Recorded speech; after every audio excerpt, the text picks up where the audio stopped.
Hello.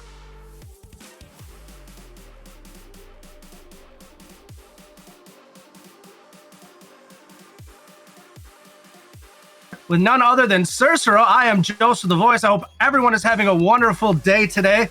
Cicero, how are you feeling? Doing pretty good. Last week was Canadian Thanksgiving, so it was a nice little holiday for myself. American Thanksgiving still months away, and also a brand new season of MCS, Jay. We've got so many games to look forward to. Absolutely. I mean, not even just these games. There's still a lot of information. If you're just tuning in, you haven't been able to check out since week one. There's been a lot of changes. Obviously, last year known as the Minnesota Championship Series. This year known as the Midwest Championship Series, making a broader reach, trying to broaden how much we can get out there and get more teams involved. We have new teams like the Omaha Buffalo, Des Moines Derechos, Fargo Steelhawks, and the Chicago Jungle all joining, as well as the Minnetonka Barons rebranding to the Green Bay Knights. So there's been some change-ups there, but today our matchup that we are here for, that we are looking forward to, is the Rochester Rhythm going up against the Burnsville Inferno. How are you feeling, Cicero, with these two teams? Yeah, I mean, two staples of the MCS, formerly the MNCS, so much history between these two organizations, both having squads in all divisions of MCS, if I'm not mistaken. We'll need to double check that. Of course, this is the Challenger division, right? So this is the second of four.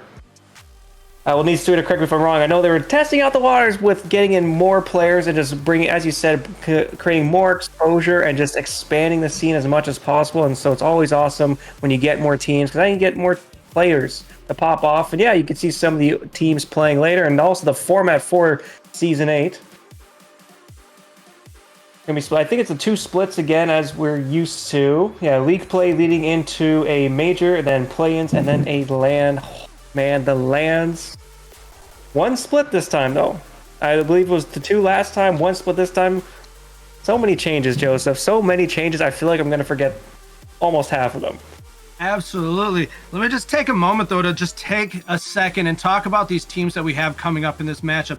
The Rhythm, a very talented roster that we have there.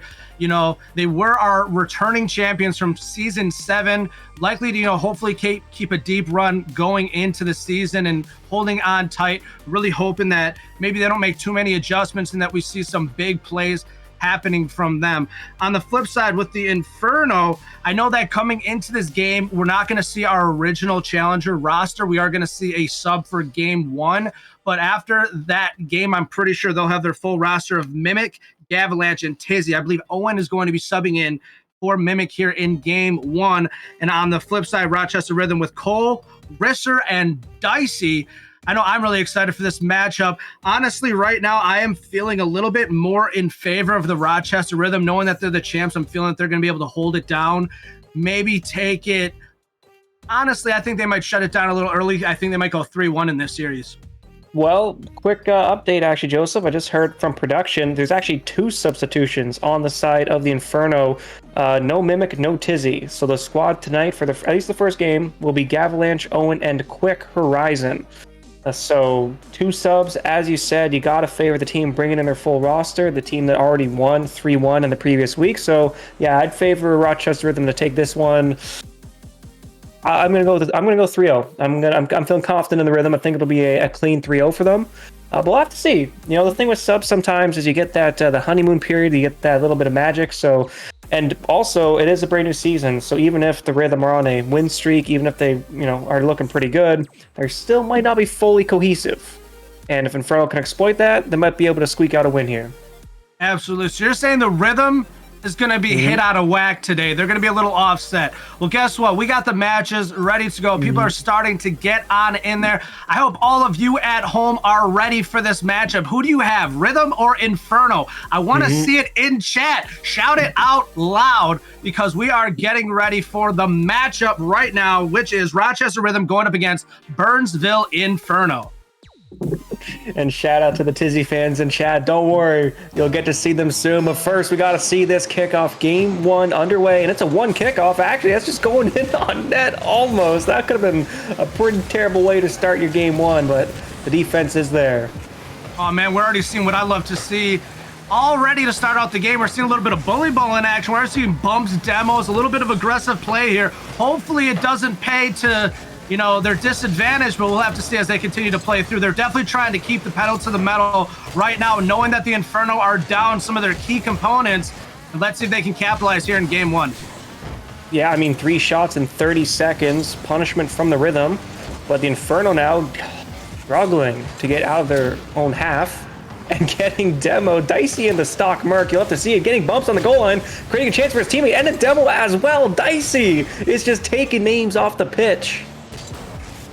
Dicey said, I'm going to pick up the Merc and I'm just going to be a barreling wall. Get out of my way.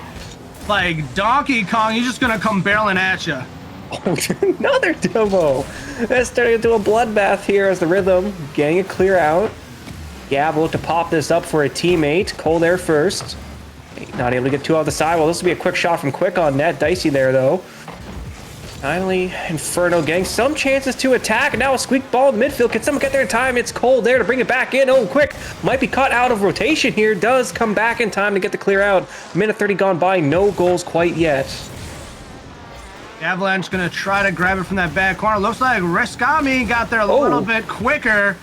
Trying to add a little bit more pressure here, not really giving them much breathing opportunity, trying to keep it at that 50 forward. Owen gets up there, kicks it away, a little bit of double commit there by Inferno. Dicey trying to put it back off that back wall and down, not a favorable bounce. Oh, this bounce still trapped in the corner, and it's Dicey with 0. It's still Dicey with 0, just stirring some chaos. Now the ball comes out the other way for Gab, going for the flip reset. Not on net, though, except that's a misplay here. Oh, the Inferno. We're not expecting that ball to come across the net, bringing it in from the opposite corner now, and just trying to trap the Rhythm in their own half. Kind of just giving away the ball for now, though. Gab will look for a passing play, and Dicey's there again. Not too much boost to work with, though. Beats 1. Can't beat 2. The ball's still in the Rhythm end. I'm just going to say this. If Dicey can find a way to gather a little, my goodness, what a save, a little bit more boost while they're running around the field, I think they're going to be even more dangerous because they're already a little bit of everywhere, constantly using the little bit of boost that we do see that they have in their tank to make some plays. Dicey there once again in Gavalanche's face. Gavalanche trying to continue the play. Owen, I don't know if that was a misflip or what happened there. Oh, well, now Quick's getting dunked on his risk against Gav with a great save and a savior medal. And pushed out by Quick. 2 minutes left to go here. Still no goals. Both teams certainly finding their marks and struggling to find their teammates, it feels like here. As Owen comes flying in, just smashing it off the backboard, and Quick flies right by that one. That's, it feels like we got some game 1 jitters on both sides here, Jay. Definitely. We're already we're a little over 3 minutes in, 3.5 minutes in or so. No scores on the board. Everybody kind of getting close to the goal, and then mishaps just keep on happening. Once again, trying to get something going. There gets kicked away there by the defender. Owen trying to put it downfield for Gavalanche. Double commit once again by the Inferno. They got to get this working together. I understand you guys don't play together normally, but we got to get the communication rolling, and you got to get that chemistry on the field while you can. Oh, dangerous potential for Gav. Has enough boost to carry it through, actually. That was a nice little defensive play. A chance for a quick break as Gav not able to get the midfield boost, though.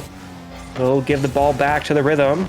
It's Owen now. He just centered it over his own teammates. The Inferno, they're going the wrong way. Now they're getting punished. Cole off the backboard. Shot from Dicey will go in. Can't say I didn't see that one coming. A little bit of a mishap. Once again, we were talking about that earlier. Player just kicking it back to the defensive, trying to keep it cool, but unfortunately you left it there for the offensive for the defender, and they put it in goal. You got to be careful about where you're putting that ball and how you're moving around the field. Not every hit, it's not C-ball, hit ball. Make sure you're strategizing why you're making these hits. Yeah, but there is 50 seconds. It is only 1 goal, so there's chances. And, that's a miscue potentially. Just, again, no one there able to punish it right away as a touchdown. Quick redirect from Gav. What a passing play from the sub. What a beautiful play indeed. Brisser trying to get off that sidewall, but Quick was right there to grab hold of it. Down to Gavalanche and in. 1-1, 42 seconds on the clock. Looks like the jitters are starting to hit the wayside. Yeah, it took us 4 minutes. We've seen some goals on the board. It's a tied game once again, so this next goal could be crucial. Game deciding. Still only game one, though, so definitely not series deciding. It's Gav with the shot. Risk with the save. A double commit from the Rhythm. Maybe a chance for the Inferno to punish.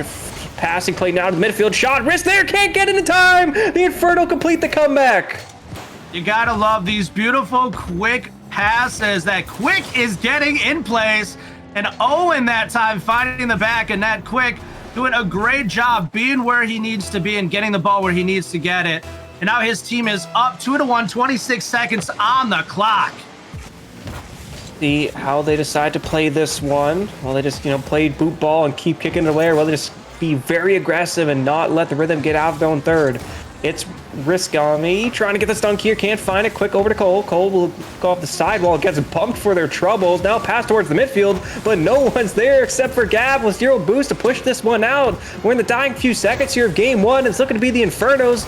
Owen lets that ball come down. Cole pop it up. It's Risk, needs to keep it in the air. He does keep it in the air, actually. The Inferno defense are scrambling back here, trying to get some bumps. The ball comes down towards the midfield and touches the ground. Inferno hold on to take game one.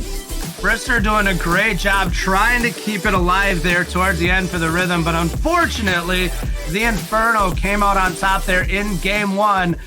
Not what I expected to see there in game one. I expected the Rhythm to come out a little bit hotter, but it looked like the Inferno struck the match first, and they lit it up as they are now up 2-1 here in game one. Let's see if we have any adjustments going into game two, or are they just going to ride the hot hand? Yep, and I gotta say, Jay, my prediction's already wrong. I thought it'd be 3-0 Rhythm, and it looks like we might have ourselves a series. Started with 3 shots from the Inferno in 30 seconds, and they come back to win it. Yeah, I mean, I'm feeling like, even though I said 3-1, I don't feel very confident about my prediction going into this. The Inferno definitely came out a lot hotter than we anticipated, and that's why they are called the Inferno. Let's get here into game two. My goodness. At the full minute, let's see if they made some adjustments. Game one's always kind of hard to get the measure of your opponent, but at least for now, the Inferno have a strat. I do want to see how they will respond to the demo plays from the Rhythm, because if they can get those on lock and start punishing those power plays they're creating, then the scores could quickly explode. But game two, first kickoff underway. Let's kick it off, Joseph.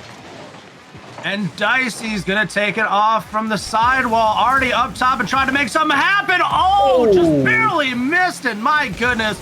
Quick's going to grab hold of it right away. Out to center field. Owens up top. Will he get the double tap? No, he won't. Cole kicks it away.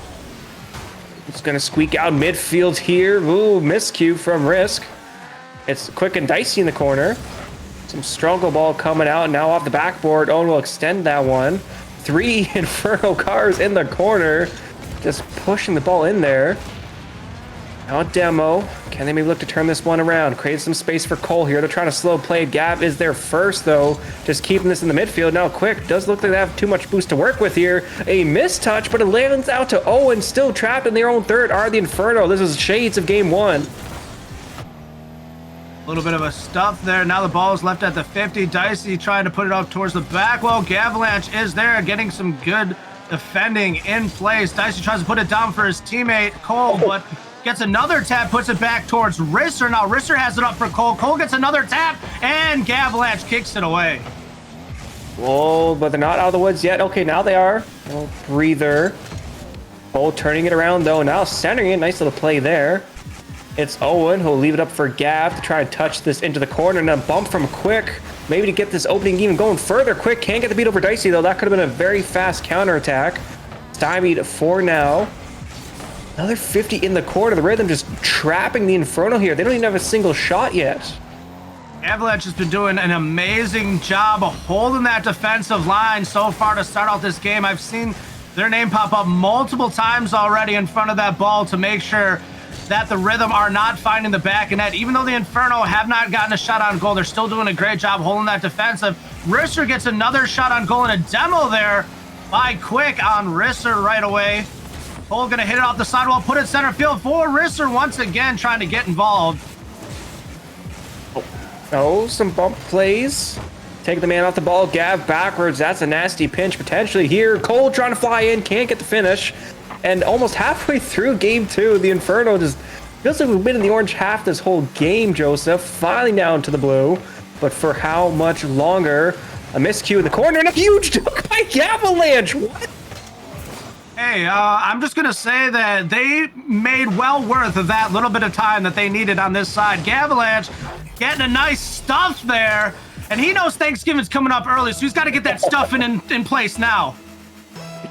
I mean, that was their first shot all game, and they capitalized on it. They've got themselves a lead, but the second kickoff is the Rhythm's possession. It's Risk going for two, almost, but Owen's there, ready, waiting. Gav again, got their beat, and the demo. 2-for-1 special. It's now Cole. A lot of boost to work with here. Just getting bumped off the ball. I was wondering how the Rhythm would deal with the physical play, and it seems like the Inferno are just responding in kind to all the demos and bumps we saw in game one. But the shots are coming in for the Rhythm. They're not finding the mark quite yet. Too high every time. And Rhythm coming with a loaded cannon. They keep shooting, but they are not hitting the mark right now. They need to find something here with less than 2 minutes to go here in game two. A nice demo by Dicey. You can see he's no longer rocking that Merc. He said it is time to shine. Let's see if he can do that. I think, was he rocking the Fennec now? Yes, yep, sir. Rocking the Fennec, the old classic.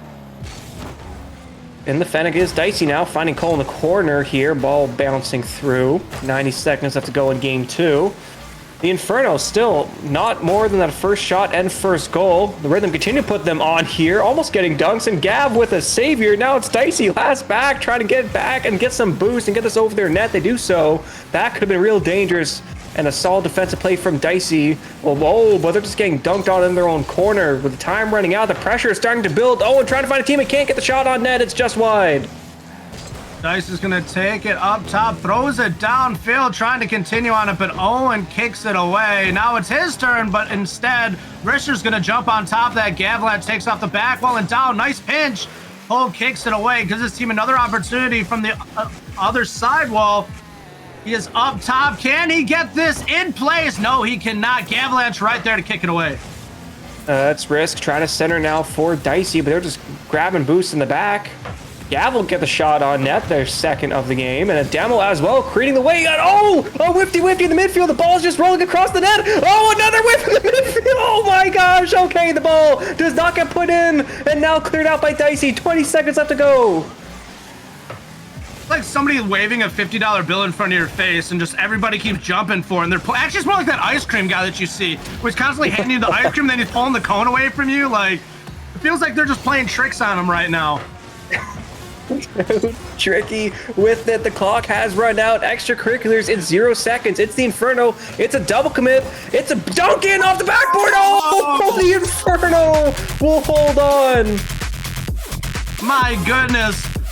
Can the subs bring it home? My goodness, Gavalanche holding it down. He's the one that we know is on this Challenger roster, but Owen and Quick both hopping up where they need to and making the plays where it's needed. Gavalanche doing everything he can to hold it down. Let's see if Risser, Dicey, and Cole can do something to come back here in this series. How are you feeling right now, Cicero? Oh, I am just shocked by that last sequence of events. That ball rolled across the goal line, nobody there, and then that double commit in the air. They tried to get the pinch play on net. Just insanity in the closing seconds of that game too. And you were saying it, Joseph. Shout outs to Gavalanche. It doesn't show up on this graphic, but they had more points than the entire Rhythm team combined. I just did the math on that. They just an insane game two performance to keep their team just above water. Man, and just imagine if they had their other two key component players from their Challenger roster, not trying to take anything away from what Owen has been able to do or what Quick has been able to do, especially with some of those nice passes that Quick has put into play. But, you know, that just shows what one player can do on a given day, on any given moment. They can shine and they can really show what they have and what their worth is to this league. Oh, another car change for Dicey. The Merc wasn't working. The Fennec wasn't working. Will game three be the time for the Octane? It's Owen's Octane. They got the kickoff. And let the defense is there first. It's Dicey pitching it off the ceiling towards a teammate. Quick trying to get something going here early. Dicey says no, just launches it downfield. Owen there once again. They said, we're going to attack the blue as quick and often as possible to start this game. 30 seconds in, and we're getting it across the field now. Oh.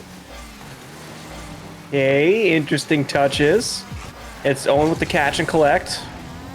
Giving the ball way back, though, and getting some bumps. Can't find Dicey, who does get the clear out.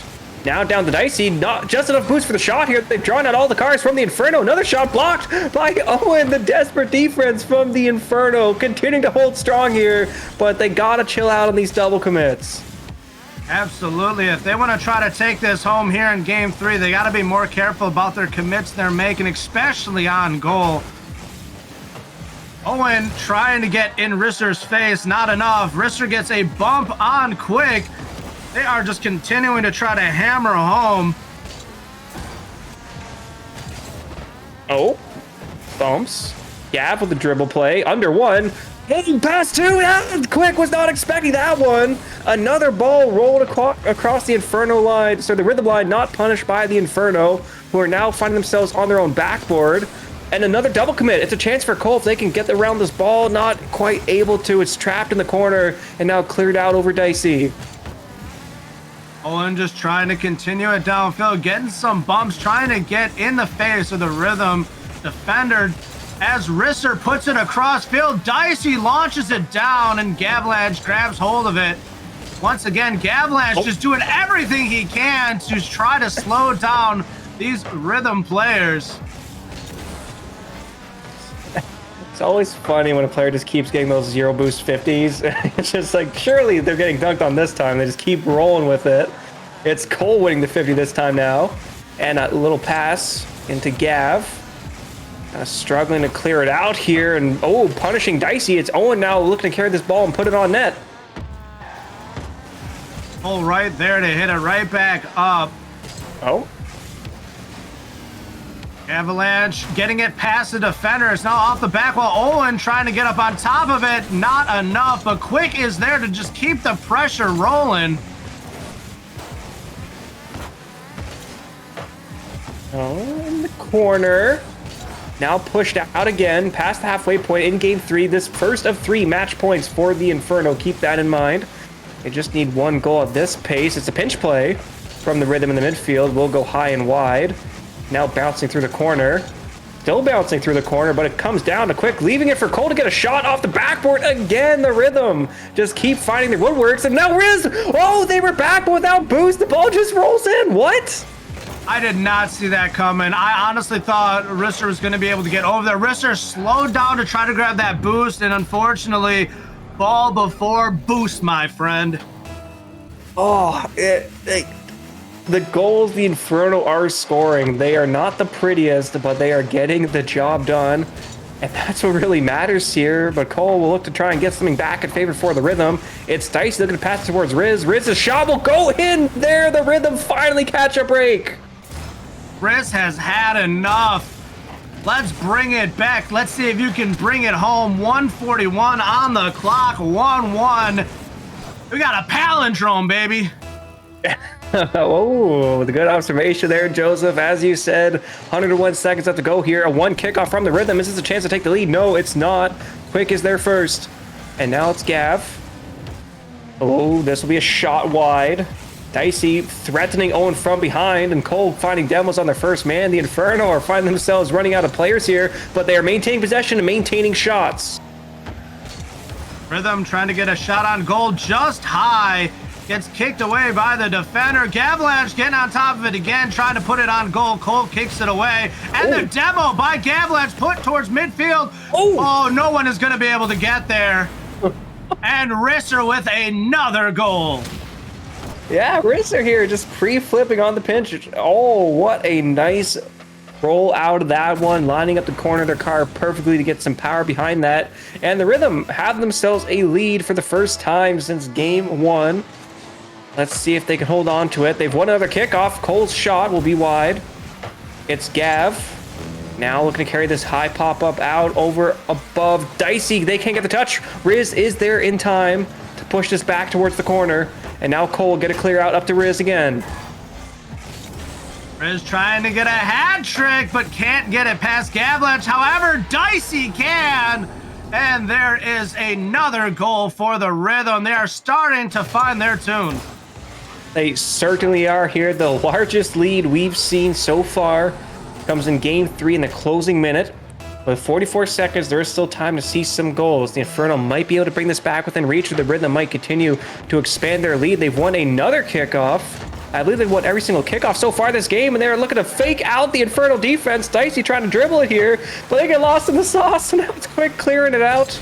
And we're back into the Rhythm corner. Risser once again putting it up top, trying to set up Cole. But Cole could not get a favorable hit on it. Gavalanche pushing back towards defensive. They are trying to give everything they can here in game 2 for the Inferno, but I don't think they have enough. With only 10 seconds remaining, I think the Rhythm are going to take game 3. Yep, almost certainly locked in now. The Inferno have been trapped in their own corner. It is cleared out. Will Dicey let that one in? Nope, they want to maintain this 3-1 lead. But the ball remains in the air, so let's see how long they want to play keep up. Well, not for too much longer. The Rhythm will not be swept. They will take game 3. We're still in this series, Joseph. Indeed, we are going into game 4. It's almost like we misspoke. You know, maybe we just said the wrong team. Maybe the Inferno is going to be 3-1. You know, maybe I said the wrong thing. I apologize. You know, we can correct that in post-production. Don't worry about it. Oh, crap. We're live. Yep.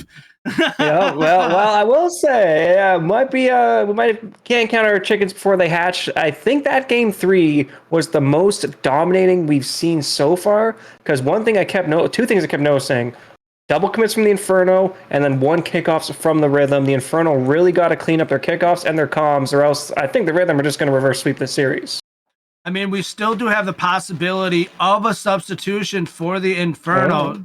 You know, that is still on the table, but will it happen? It is still yet to be seen. So we're going into game 4. There's been no adjustments, but maybe, just maybe, if they hit game 5, we're going to see a completely different roster coming out and maybe a completely different performance to end out this series.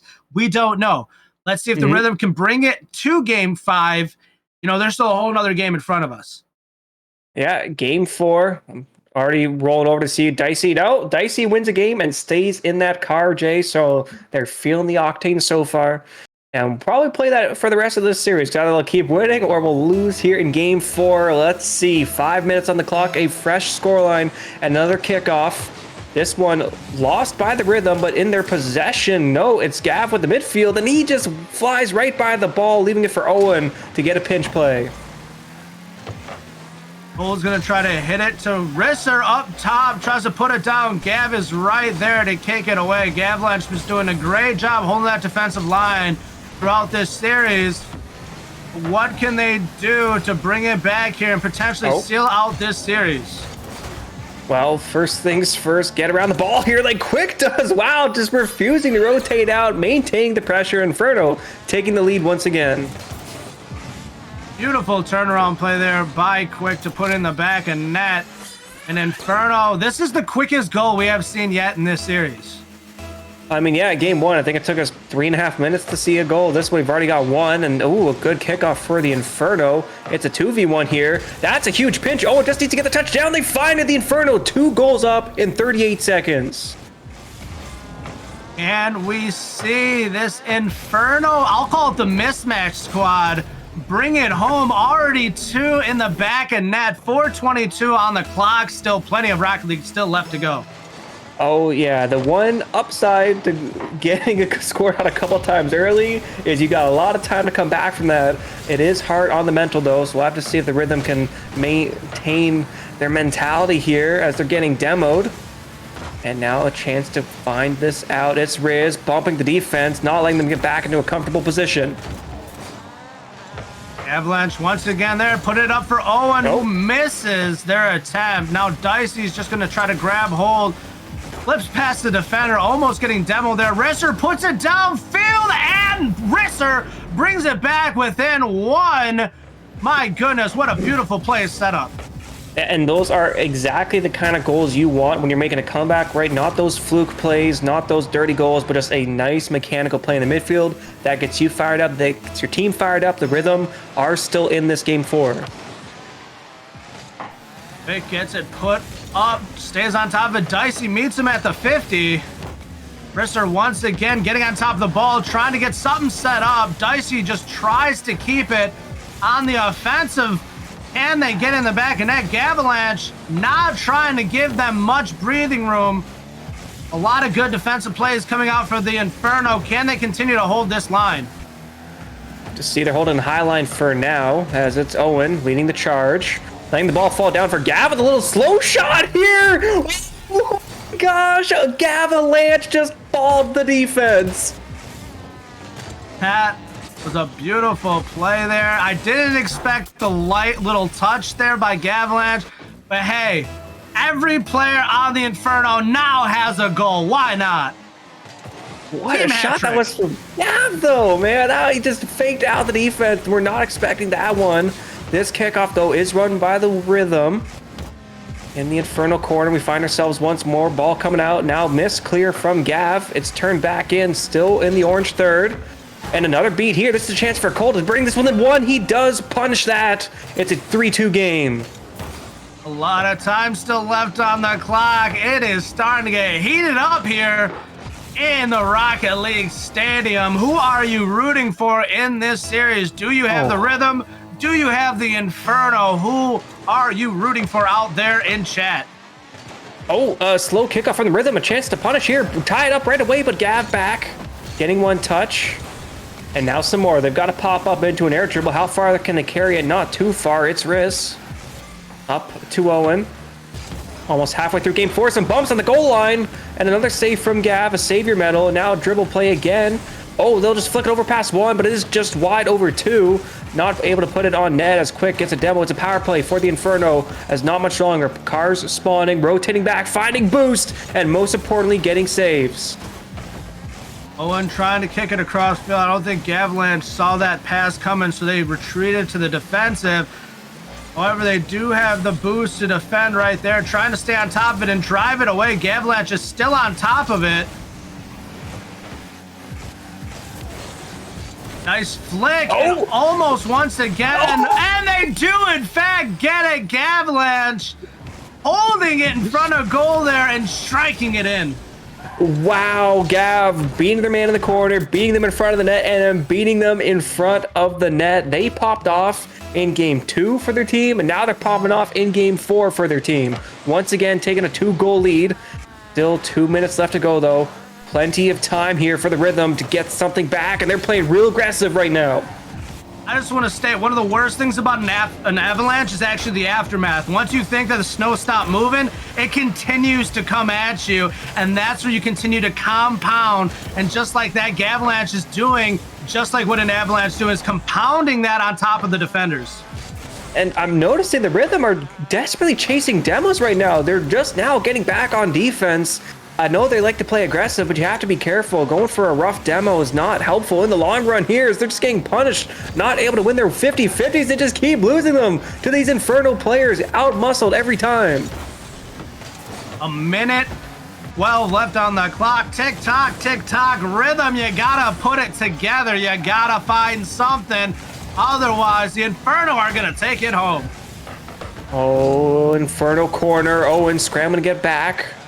Quick flying in, now trying to fly through it. Into Cole.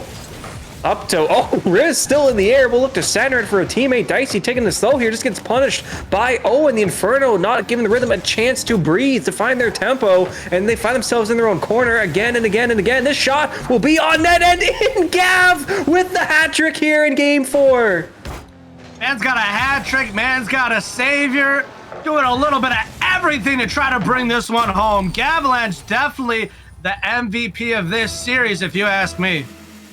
They have done so much work, and shoutouts to Owen and Quick as well. The subs coming in, doing work, up 5-2. It is still possible for the Rhythm to bring this back, but it's at this point, you're hoping for a miracle. It's possible, but it's not very probable. We will just say that. Gavalanche is doing an amazing job. Like I said, holding that defensive line throughout this series, doing amazing work to the Rhythm. Did not expect them to put all and everything plus some out there throughout this series.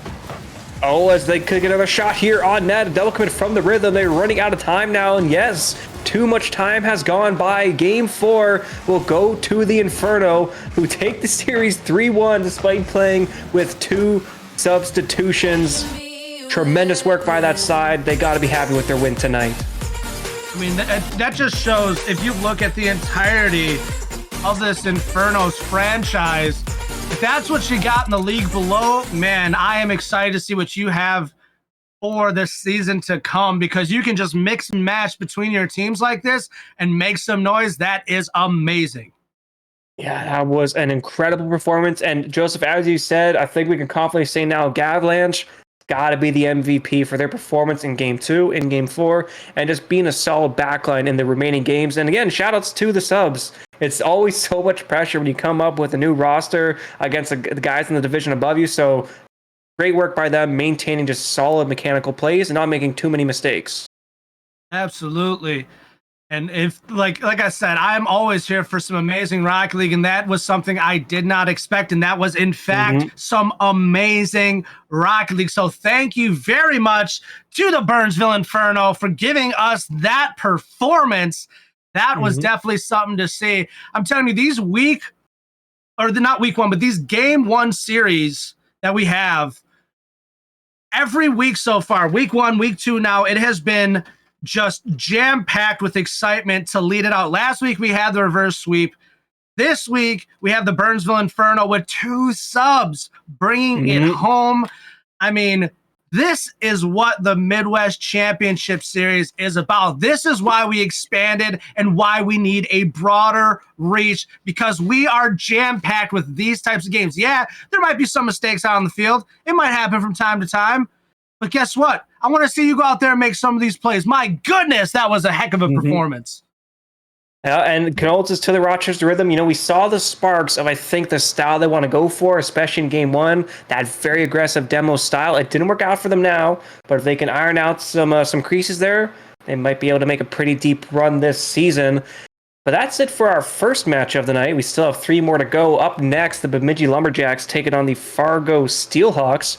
Before we go there, we're throwing it to a quick break. Correction. It should be. I thought it was the St. Cloud Flyers against the Minneapolis Miracles. That was the original match. It's been subbed out for the Bemidji Lumberjacks and the Fargo Steelhawks. Yeah, it's new seasons, teams still figuring out their schedules. But we do have more matches for you guys tonight. Please stay tuned. We'll be right back after a quick break.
Teens with dreams of love without a clue.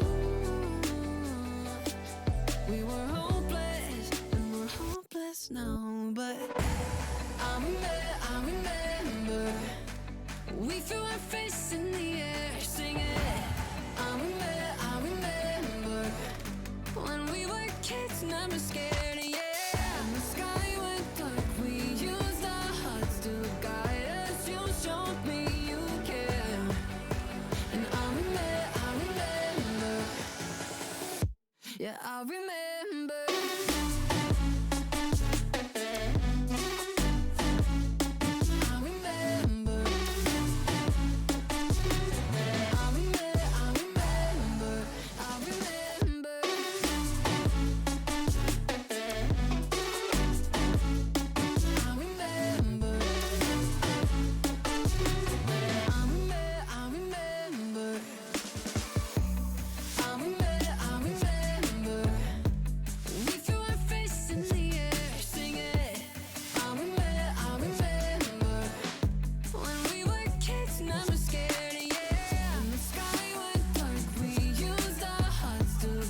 and me was a dream at first. I got lost in your world, in your universe. I never thought our love would ever end.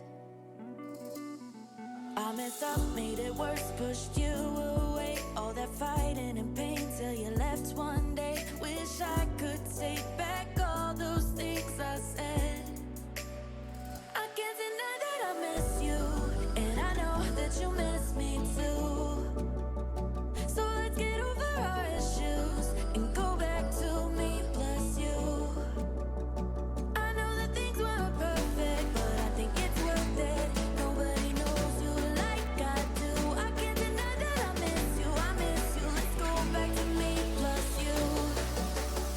I can't deny that I miss you, and I know that you miss me too. So let's get over our issues and go back to me plus you. I know that things weren't perfect, but I think it's worth it. Nobody knows you like I do. I can't deny that I miss you, I miss you. Let's go back to me plus you. I'm a mess, I'm a wreck when I see your face, and I know that you're feeling exactly the same. Let's stop pretending we should stay apart. Tried to meet someone new, but they can't compare. And I know that I'm being a bit unfair, but you're the only one that's in my heart. I can't deny that I miss you, and I know that you miss me too. So let's get over our issues and go back to me plus you. I know that things weren't perfect, but I think it's worth it. Nobody knows you like I do. I can't deny that I miss you, I miss you. Let's go back to me plus you. I can't deny that I miss you, and I know that you miss me too. So let's get over our issues and go back to me plus you. I know that things weren't perfect, but I think it's worth it. Nobody knows you like I do. I can't deny that I miss you, I miss you. Let's go back to me plus you.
All right, and we are back to week 2 of season 8 of the Midwest Championship Series, getting ready for Series 2, which is going to be the Bemidji Lumberjacks going up against the Fargo Steelhawks. Last week, the Fargo Steelhawks taking home the victory, and the Bemidji Lumberjacks taking home the L, unfortunately taking home a reverse sweep L, which kind of puts a little bit of a bitter taste in your mouth. Let's see if they can bounce back from that. We have Mamba, Shalankers, and a sub Bob that's going to be sliding on through today. So I'm already seeing some excitement today because we got another sub in play. I'm just going to say that these subs they get me excited for some reason. I don't know what's going on. And then we got the Fargo Steelhawks. Oh, what's up? Oh, I was just going to say, hey, so far subs are 1-0 tonight. So got to favor the Lumberjacks if we're following the trend. And on the flip side, we got the Fargo Steelhawks, Taro, Papo, and Andy. So it should be a good series. I'm excited. I know I am buckled in and ready to go here on my end. Yeah, I mean, both these teams used the series going the distance so far. 5-game affairs, one being won, one being lost. So, as you said, kind of even for the team that wins 3-2, it's a clutch win. Those are the wins that kind of define your seasonal standings, but you want those big 3-0s, those clean sweeps that just dominate your opponents, and that's what both teams got to go in hoping for. And we're just gonna have to see here. Last series it was some very close games despite the series score. The Rhythm were out shooting the Inferno in the first 3 games, but the Inferno's defense just held on long enough for them to find 1 or 2 goals and take that. So this series, I'm not expecting a similar performance.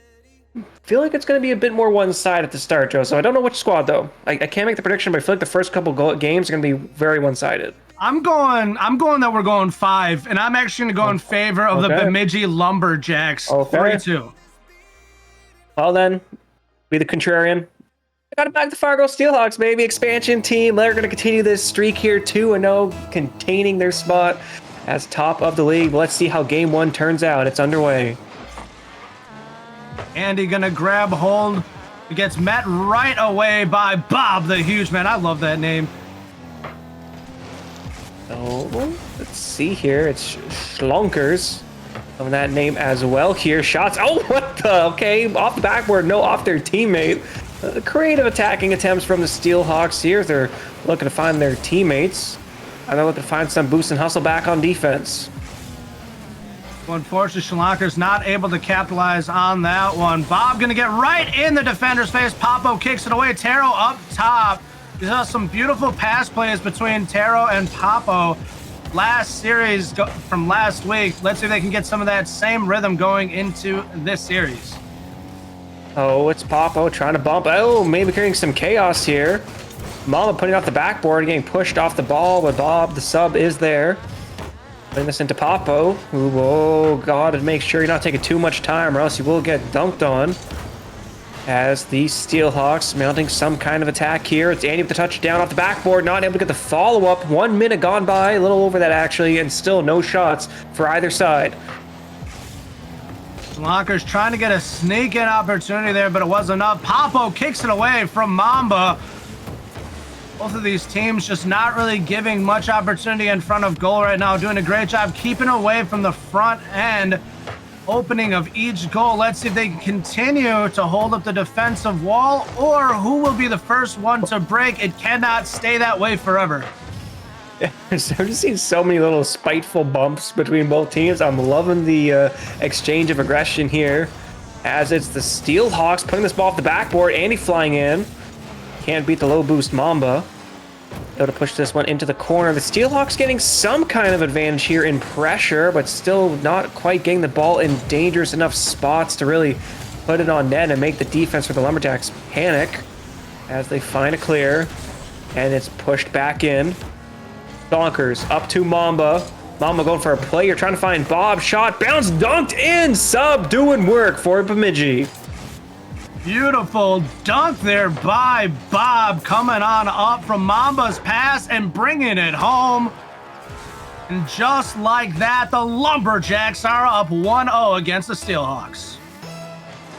Almost halfway through game 1, we have our first team with a lead. And the kickoff goes back to the Lumberjacks. Here, double commit in the midfield, though, a chance for the Steelhawks to respond. It's Taro looking to dribble us down across the net. It's Papo's shot wide, couldn't get around it enough. Andy looked to maintain some pressure here, dunking the defending players of the Lumberjacks. And now Bob is so awkward, and Taro will punish. Unfortunately, Bob just couldn't find the angle. Goes up, thinks he's able to get near the ball, but unfortunately, Taro just jumps on top of that one and punishes Bob for being in the wrong place at the wrong time. And with a tied game halfway through game one, effectively just a brand new game here. As it's Papo, misconnect here, and the players on the Lumberjacks bumping each other.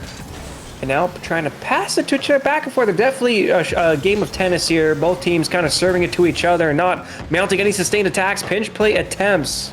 Even though it's a tight game, it's still 1-1. The Lumberjacks are trying to be creative, and I expect them for that. Andy tries to put it down, but Mamba's right there to grab hold and kick it away. Mamba staying on top of it, trying to get the double tap, but Taro is right there, not having it. Bob gonna try to get something going, and Andy gets all up in his face, tries to get a shot on goal himself, and it's just shy. Just shy indeed. I thought that one was in from the director cam, but it's Taro's attempt here. They just dribbled over the defense. What a solo play from Taro. They've got two. Taro, the Taro riser. I will say it again. They're out here making some noise. And shout-outs to Papo also being aware of their teammate and finding the pass to them. A lot of players will get greedy there and try and take the ball to the sideball for a solo play, but they found their teammate instead. You love to see it. 90 seconds left to go here. The Steelhawks are winning kickoffs. Chalonkers, that's another really cool name that I like in this league. Unfortunately, didn't make the play that was needed, and Papo pops it on into the back of net. Wow, so Lumberjacks score 1, Steelhawks score 3. Pretty commanding lead here. 85 seconds left. Let's see if they can hold on to it, though, if the Lumberjacks can start to claw it back.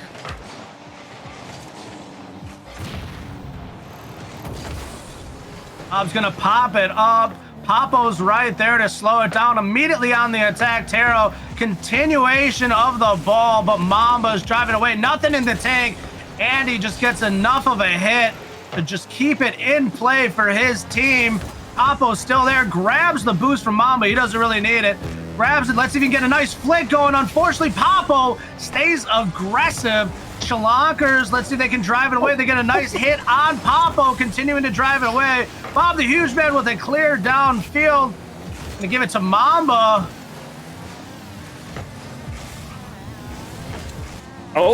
Bump plays. Chance for Papo to carry the play through. It's back into the orange half. Now Taro trying to bump the attacking players from the Lumberjacks. Andy with a pre-jump save. Okay, dicey. But they do get the connection, and that's what matters most here. Now pushing it across the midfield line. It's Schlonkers off the sidewall right into Andy. He's got a bounce shot just off the goalpost, and Mom will push it back towards the corner.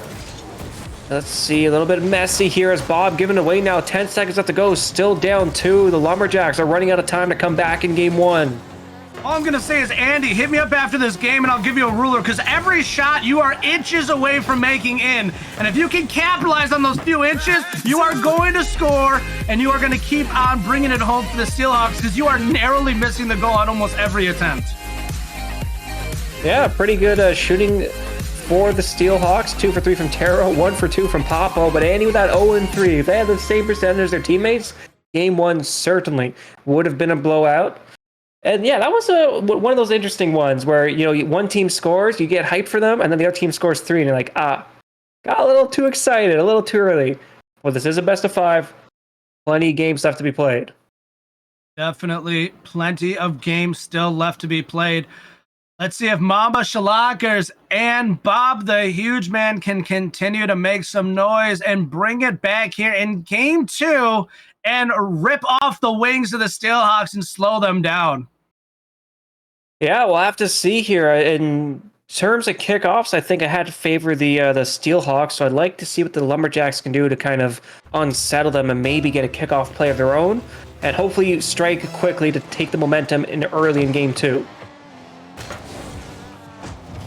Let's see if we get a little bit of bully ball going. We haven't seen much of that happening since game 1 of our last series. We saw it heavily engaged to start out the series, but then it kind of faltered a bit throughout the series.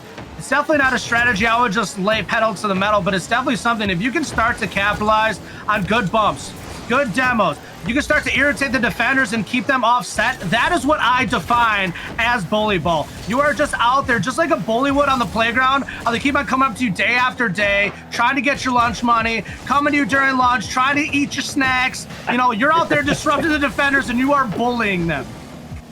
Careful, Joseph. You might be bring back some bad memories for some folks here as the Lumberjacks. As a kid, son. Oh no! Oh now no! it is their turn. Bob the Huge Man. Oh, Bob the Huge Man will dunk Andy here. This is what I was looking for, though, Joseph. An early goal after a Game 1 loss.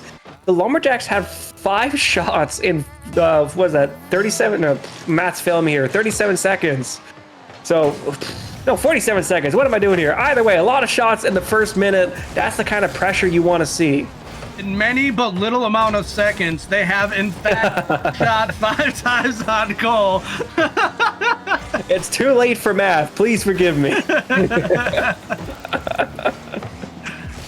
Oy, oy, oy. Okay, let's talk about this ball here. It's Andy with a fast shot off the crossbar. Defense there in time.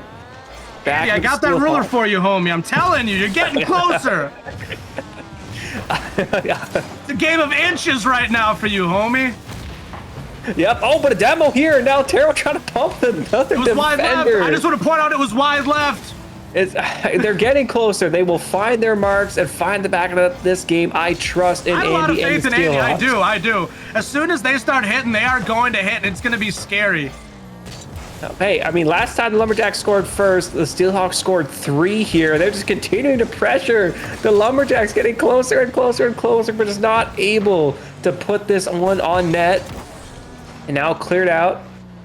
Andy will try and touch towards the teammate. Ends up touching it towards Bob, the Huge Man's dunk. Not on net, though, but pressure for the Lumberjacks nonetheless as a double commit. Almost, I think that was actually a triple commit in the corner for the Lumberjacks, but they will continue to punish the Steelhawks defense. The Lockers pushing it into the corner, trying to keep it alive here for the Lumberjacks so they can strike once again and feel a little bit more comfortable here in game 2. Andy up top. Barely misses the mark. I thought they were going to get the bump there. If they would have got the bump on Bob, it would have been for sure in the back of net. Andy's looking a little nervous out there. And shits Taro right into Schlonker. Back into Schlonker, over to Papo now. Passing play going the other way. It's Mamba. That's a little dicey, though. The ball's going to waterfall down, and oh boy, Lumberjacks. Midfield connections and 50s doing so much work for them and leading into chances the opposite way. It's Mamba trying to set it up for Schlonker to get a shot, but that's off the backboard. It's now Andy up to Taro, who's faked to pass the teammate. Now back to Andy's shot, not able to connect again. Steelhawks, they are attacking. They are putting it near the net, but they're just not able to beat the defense. Andy with a nice clear downfield. Trying to get the continuation going, but Shalonkers gets a nice one back towards the 50. Oppo puts it up towards the sidewall, tries to set up his teammate. Shalonkers there once again with the clear. Mamba gets it right on top of Hood. Let's see if they can bring it down. They almost got the bump there on Andy. Andy got a nice clear. Bob almost able to get it in the back of net. We are starting to see these teams trying their hardest to get it on goal, but it looks like I said, they're getting a little nervous out here. They're shooting a little wide. They're shooting a little narrow. They just need to calm down and breathe easy, and it'll start to come to them. Oh, well, its ball's come to Taro here, who gets bumped off the ball. Into Papa with a big dunk. That'll be just wide again. It's Andy, put that on net as well. Draws out a double commit from the Lumberjacks. A chance for Papa to center this one here, but the teammates were not in position. So we're going back the other way to Bob to fly by the ball. Andy off the backboard. Schlonkers with a whiff. It's a 2v1 for the Steelhawks. Taro just goes for the demo. Can't connect, and so Mamba gets to dribble it out. They took the gamble, and that does not reward them. And Papa with an early jump. Taro sliding back just in time to keep this a 1-goal game with 27 seconds left to go. Man, the ball, I swear, has been at least at 50 miles per hour, however many kilometers that is for you in Canada. But I mean, the ball has just been zooming across the field left and right. Every hit has just been a boomer, it feels like. Whether it's a high or low hit, they are just flying. But that's not going to help you if you can't get it in the back of net. As time looks to expire, Andy's putting it downfield. Taro keeps it alive. Bob gets a nice touch on it. Taro still keeping it alive, and it finally hits zeros. Lumberjacks bringing it back to 1-1. That was a very close game. 1-0 for the Lumberjacks, and a total of 16 shots between both teams. So a slugfest, bumps, demos, pinch plays, passing plays, but only one goal. And it was Bob, the sub, again, doing work. If I'm not mistaken, they've got, because they scored in game one. So far, Bob has all the goals for the Lumberjacks. Yeah, I'm just saying, it must be, we must have not gotten the memo. It must be sub night. Subs are just going to keep stepping it up and making some noise. Yeah, I'm going to put my hat on just so I can tip my hat to you real quick. Bob, give me a second. Here it is. Here's a hat. Tip of that. There you go, Bob. Let's not get ahead of ourselves, Jay. We still got a lot of games to go here. 1-1 for each side, effective now, turning into a best of 3. A little bit of momentum to the Lumberjacks. Wasn't the most commanding victory, but a victory is still a victory. I'm excited. Hey, all I know is that if a player is willing to step it up for their team and continue to make plays like that when they need to, I will tip my hat any day. I understand there's still a lot of Rocket League left to play, but they are still playing at a level that their team needs them to. And let's see what happens here as the Steelhawks win the kickoff. Andy missing an opportunity to put it in front of goal, but Taro is right there. Don't you worry. Ball is now past the 50. Mamba trying to get a flick, but it's not enough. Andy pushing it towards the sidewall. Taro grabs it from up top. A nice flick near goal, and Bob clears it away. Here's it right into Andy. Just going to shoot that on net. Mamba again with another save. Into pop off the backboard. Would like to see some more control in midfield passing from the Steelhawks here. As ball coming across the line. Bob with a backwards touch. Beating 2 now. It's Taro last back. Sending across their net, now look to carry it in 1v1 now against Mamba. Taking it slow here, the dribble can't find it. Solid defense from Mamba early in game 3. Shalonkers gets a flick to try to dribble it downfield. Gets bumped there by the defender, but Bob gets up on top, not giving much breathing room for the Steelhawks. Close encounter there in front of goal. Mamba's trying to get another shot, but just wide. Oh, Andy with a little pop-up over 2. Over 3. Now we'll to go for a demo. Can't find it. Wifty. And now Taro gets a free shot there. It was set up by set up by Andy, faked out by Popo, and finished by Taro. Taro once again finding the back of net. They have been doing a great job throughout this series, contributing for the Steelhawks. Like I said to you early when the series started, Taro and Popo are a good 1-2 connection. When they start to connect, you start to see everything going down for them because they are a good 1-2 punch. But we'll see if the Lumberjacks can continue what they've been doing coming out of game 2. Even though the Steelhawks did score here early in game 3, that doesn't mean that they have this one won just yet.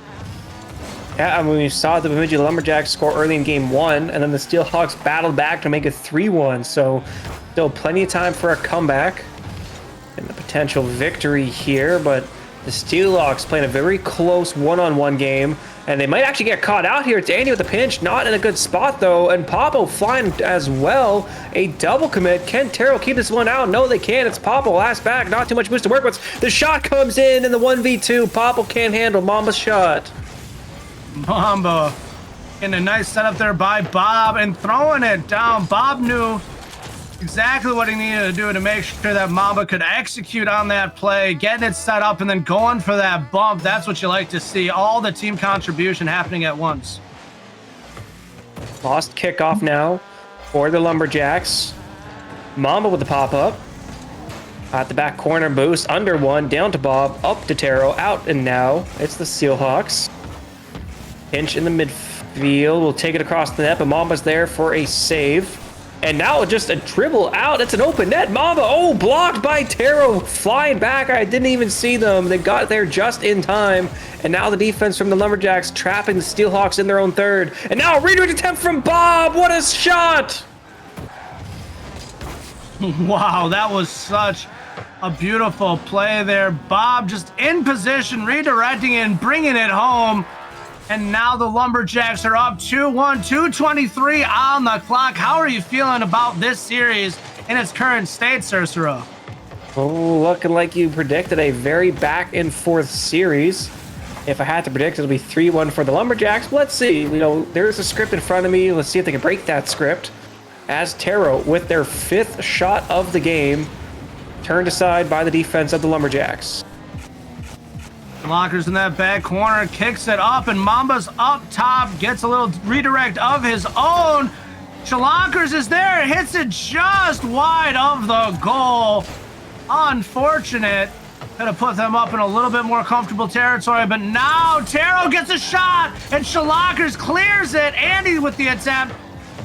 Another save there by Chalonkers, who clears it downfield, giving his team enough time to recuperate. Solid defending for the Lumberjacks. Turning aside the Steelhawks, who have been out shooting the Lumberjacks right now 8-6, so definitely in favor on the attacking half, but not quite converting at the same rate as the Lumberjacks. Almost 75 seconds left to go. Plenty of time for the Steelhawks to find just one. Speaking of one, it's Taro, now Popo flying by it. It's Bob and 1v1 against Andy, almost getting the beat, but Taro back now, look to collect and get a dribble going of their own. Mamba just going to try to continue on that, but gets met by Andy. Ball just kind of waits passively in the corner. Taro trying to get a plan at Bob the Huge Man, gets a tap on. Now it's rolling back towards his team. Shalonkers tries to get on top of Taro, meets him at the 50. It's going towards the goal. Andy with the shot on goal. Unfortunately, did not capitalize. Wow, this Bemidji Lumberjacks defense is holding super strong here. Another save. Mamba with the savior. And now look to go off the ceiling with the flip reset. Oh, that's a nice little play down to Bob, who's trying to keep the play going. Can't get it past Taro with a savior of their own. Oh, they won their 50 though. And Bob from the midfield will push that one back out. 15 seconds left to go here. The Lumberjacks defense continuing to hold strong. That's what I point out. Bob getting a nice pivotal hit there to keep it rolling backwards, to keep the pressure onto the Steelhawks. Like I said, that sub is doing a great job today thus far, doing what they need to step it up here for the Lumberjacks, and they take home game 3. Take home game 3 at a very close margin again. 1 goal decider and being outshot by the Steelhawks 11-7. So you take those wins, certainly run away with them, but you've still got some more games to be played, and the Steelhawks are dangerous that they can just iron out their shooting accuracy. Absolutely. Like I said, they have been very, very close on many shots throughout this series, but they need to capitalize. Rocket League is a game of inches in many ways, because a lot of times, somehow, the defending team somehow adopts a 4th defender out of nowhere, and you just can't seem to get it past any of those quarter panels or the top bar or anything for some reason, and then you feel like you are just in your own corner all in itself. Yeah, I mean, credit, though, to the defense of the Lumberjacks. 7 saves to the Steelhawks, 11 shots. So they were definitely back in time. So what that means for the Steelhawks is they've got to get more creative. You can't just put it on net. You got to go demo some goalies or look for some midfield passing plays and slice up that defense so you can actually convert those shooting opportunities. Let's see what happens here in game 4. Will the Lumberjacks continue to put the pedal to the metal and swing their axe strong, or will the Steelhawks come flying through and break through this Lumberjacks line and give them no more space to move? Oh, speaking of movement, it's in the midfield. Pinched out to Bob with the catch. Looking to go for a little solo play here. The ball's going to waterfall down, and it's finished away by Mamba. What a setup from Bob. Beautiful play all together. Bob getting it nice shot down from that back wall, and Mamba was just there to bring it home. Let's see if the Steelhawks can get something rolling here just as quickly as the Lumberjacks did. And it is right there, and Taro hits it in. 29 seconds in, a 1-1 game here. Kickoff plays for both sides. And yeah, just nice play from Taro, flying in there. Defense in a real tough spot. Let's see this kickoff. Will it be another quick goal, or will it lead into some more settled play? It is one out by the Steelhawks. It's Popple. They got the beat. It's a kickoff goal again. My goodness, it's like anything you can do, I can do better. And they decided to one-up even themselves on that one. And now the Steelhawks are up 2-1. My goodness. We have 3 goals already here with 34 seconds off the clock. Will we see another kickoff goal? It's Shockers. It's Andy. It's another win from the Steelhawks. This one's going to go off the backboard. Bob, not the right touch, though. Mamba back in time. I got so nervous for the Lumberjacks. They conceded 2 kickoff goals in a row, but they might still get punished here. What? 4 goals in 46 seconds. Like Buzz, like Woody, in Andy we trust. My goodness, what a beautiful play set up and executed there. Oh man, the Lumberjacks need to settle, because if they concede any more goals, this is gonna basically become one of the ones you kind of just chalk up and start looking towards game 5 here. But now another kickoff play. Poppo back on defense, trapped in by Bob, popped up high by Taro, and cars all flying by the ball. Okay, the Steelhawks panicking with no one pressuring them. Oh my, that was a scary moment there for the Steelhawks. They were just flailing in front of goal. Schlankers tries to get it in, but it's not enough. Finally cleared out, a chance for me to breathe and for the Steelhawks to breathe. Now the back in their own third again. Poppo turning it around. Taro looking to get a redirect, gets dunked on by Bob. They're looking for a second shot here. It's Mamba though with a bounce play. 5 goals, a second for the Lumberjacks. The speed and the tempo of this game has turned up trifold in this series coming into game 4. We have 5 goals already, a minute 30 off the clock, and these teams are ready to go. Oh, this could be another fast kickoff for the Lumberjacks. It's Bob through the midfield. They've got some boost to work with here. They got a touch off the goalpost and comes down to Schlankers with a shot. The defense can't get there. It's a tied game. I just don't know what to say right now. This is kind of ridiculous. Like, my goodness, what is happening? It's like kickoff goal, kickoff goal, kickoff goal, kickoff goal. My goodness. It somehow is I don't even know, Joseph. 3:20 on the clock. It's a tied game. Almost another kickoff goal. Still chances as Andy's just bumping the defense. It's put off the backboard for Taro to try and go for 2 off the backboard. Can they find a touchdown to Poppo with the shot? It's another goal. Oh my goodness. It's literally, it feels like it's like a showcase right now. What is happening on our screen? Stop the count, please. Someone on defense, just get a clear out. It's another kickoff, our 8th of this game. It's Poppo. It's happening again. With another one. I just can't. I just cannot even. I just not. For the love of all that is Kronovi, I beg you, someone on kickoff. It's not that hard. Just jump high instead of low. Stop getting dunked on kickoff. What is happening? I just can't right now. What is happening? I'm suffering mental damage here. Finally. Some sustained play. Terrell carrying it out back in the midfield. It's Mamba trying to pass it towards a teammate. It's Andy now in the corner trying to get the defense going. Can't get a pass. That's a demo for the Lumberjacks. Joseph, what is happening in this game 4? I'm still trying to get my composure together, man. This is ridiculous.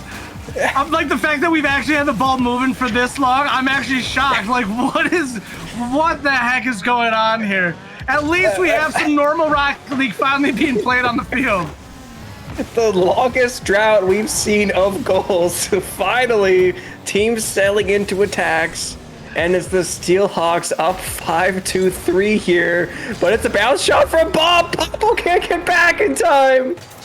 Bring it back. Bring it back. Let's go to overtime, baby. I'm loving this. If we see another kickoff goal, I'm done. I can't handle this. Okay, let's see it. I'm down for it. If it's in favor of the Lumberjacks right now, I'm down for it. Let's see it. It's Taro, it's Mamba. And oh no, Taro went low, but it goes up high. Okay, Papa with the shot. Gonna go for two off the backboard. Can Bob get there? They do so. Putting it into the corner now. Andy gonna set it to themselves off the backboard, but the touch is wide. No kickoff goal this time. Andy's gonna grab hold and gives it, unfortunately, to the defender. Bob grabs it and just shoves it downfield. Taro just trying to get a little bit of dribbling going there, grabbing a hold. Mamba flicking away past some of the defenders, and Taro's still there to slow him down.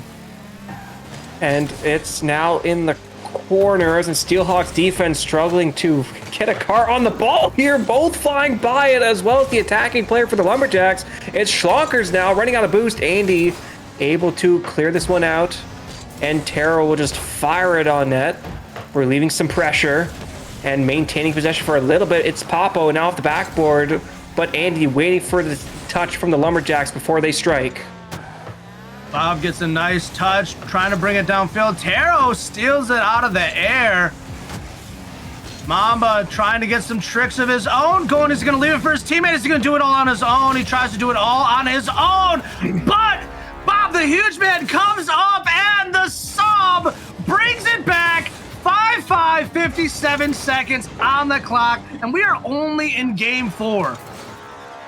A 10-goal explosion here in game 4, and with 57 seconds left, you gotta favor the next team to score. If it was any other game but this, I feel like we're still gonna see at least 2 more goals here, and maybe one for the Lumberjacks. Here it's Schlonkers flying in, ball coming off the goalpost. Mamba with the follow-up shot. Papo back off their own crossbar, and Andy popping this out.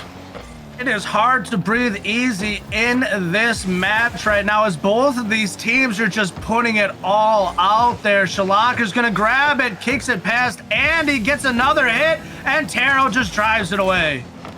Oh, but they drive it right into Bob, who's just carrying this one through. They faked out the defense. Not the best touch, though. Mamba with the shot. Taro back in time to get the save. My goodness, we have a total of 9 saves on the Steelhawks side. That is ridiculous. To the corner of the Lumberjacks. That's a whiff by Papo. They're desperate to get back now. As Schlonkers the ball coming down now. Will we go to overtime here? It's on Mamba. They let it come down. Overtime game 4. Oh me, oh my, who will win in overtime? Andy tries to get one going there. Taro with another attempt. Now it's Papo's turn. Arrow's going to give it one more. Oh, gets bumped by the defender. I think they would have had it had that not happened. Oh, it's Papo. Bob doesn't have much boost, and Andy will finish it in overtime. Like I said, in Andy we trust. Call me Buzz. Call me Woody, because I am here for you, Andy. What a play. Wow. It's over. Game 4. Series now tied 2 apiece. So much to break down from that game. 12 shots from the Steelhawks, 6 goals. 17 shots from the Lumberjacks, 5 goals. The fact that there was literally only 1 save by the Lumberjacks prior to overtime. I just want to point that out. They had 3 saves just in overtime. Prior to that, it was just missed shots on the part for the Steelhawks. The Steelhawks were holding that defensive line, though. They literally had 9 saves. That is ridiculous. And were able to bring it home. And now we are going to game 5. I kind of called it, but I don't know who's going to win it. I kind of want to strip the fact of me saying who the winner was. I just wanted to see a game 5, and here we are. I'm all down for a game 5, but I beg these teams, please clean up your kickoffs. It's really not that hard. You should not be getting dunked after dunked after dunked. I want to see some coordinated play. Oh, man. Take a breath of air now, because I don't think we'll be having many opportunities to breathe here in Game 5, as I expect them to put everything out here on the field for Champions Field. Let's go. No kickoff goals, but it's Mamba with a solo play. And oh, pinched out off the defense and a demo as well. Fireworks strike early in game 5. Locker's trying to get something going, but unable to get back to the ball. Taro just going to grab it, try to drive it downfield. Nothing left in the tank. Now it's Bob's time to execute. Unfortunately, not able to do so. The Lockers grabbing hold. There's just a lot of pressure from both teams as they are just quick turning and getting right back on it. Shalakers trying to get there, and Andy right in his face. And lest we forget, Joseph, the series both these teams played last week went to 5 games, but different endings. The Steelhawks won in 5, and the Lumberjacks got reverse swept in 5. So both these teams want this win, the Lumberjacks especially. All I know is every point matters. You want to take home the series, because if I remember correctly, it's not per game anymore. It is per series. So either you win it all or you don't win anything. So point distribution has changed, so every single match is very pivotal, and when you push it to game 5, you already know that it is all or nothing at this point. And I'm a little scared by the Steelhawks play right now. I've already seen 2 double commits in the opening minute and a half, so gotta make sure they iron those out and stop them from happening too often. It's Taro beating 2 in the midfield, but Mamba able to recover. Shot from Papa will be just wide. Dunk attempt from Taro was centered for Andy to get a shot down. Bob there backwards, back flipping it out. Mamba gonna get a nice flick past one defender. Papa was there for the second defend. Papa's gonna try to stay on top, but now it's Mamba's turn to stuff him. Andy with a little bit of a fake, leaving it for Taro, and Bob is there to meet Taro near the 50. Ball is not moving very far right now as both these teams are keeping the pressure on the defenders.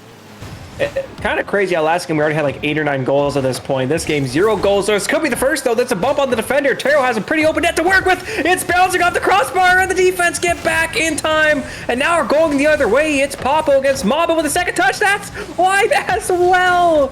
Oh, man. 7 shots, no goals. But could this be a no Bob high as well? I've never seen both teams adopt a 4th teammate at the same time. My gosh, the accuracy was all spent last game. This one is just a struggle. Struggle City here in game 5 for both the Lumberjacks and the Steelhawks. But someone's eventually got to get something going. Will it be Shalakers? It will not. Some bumps, some demos, some more aggression being put out there on the field. Don't give Bob much time. You know he'll execute.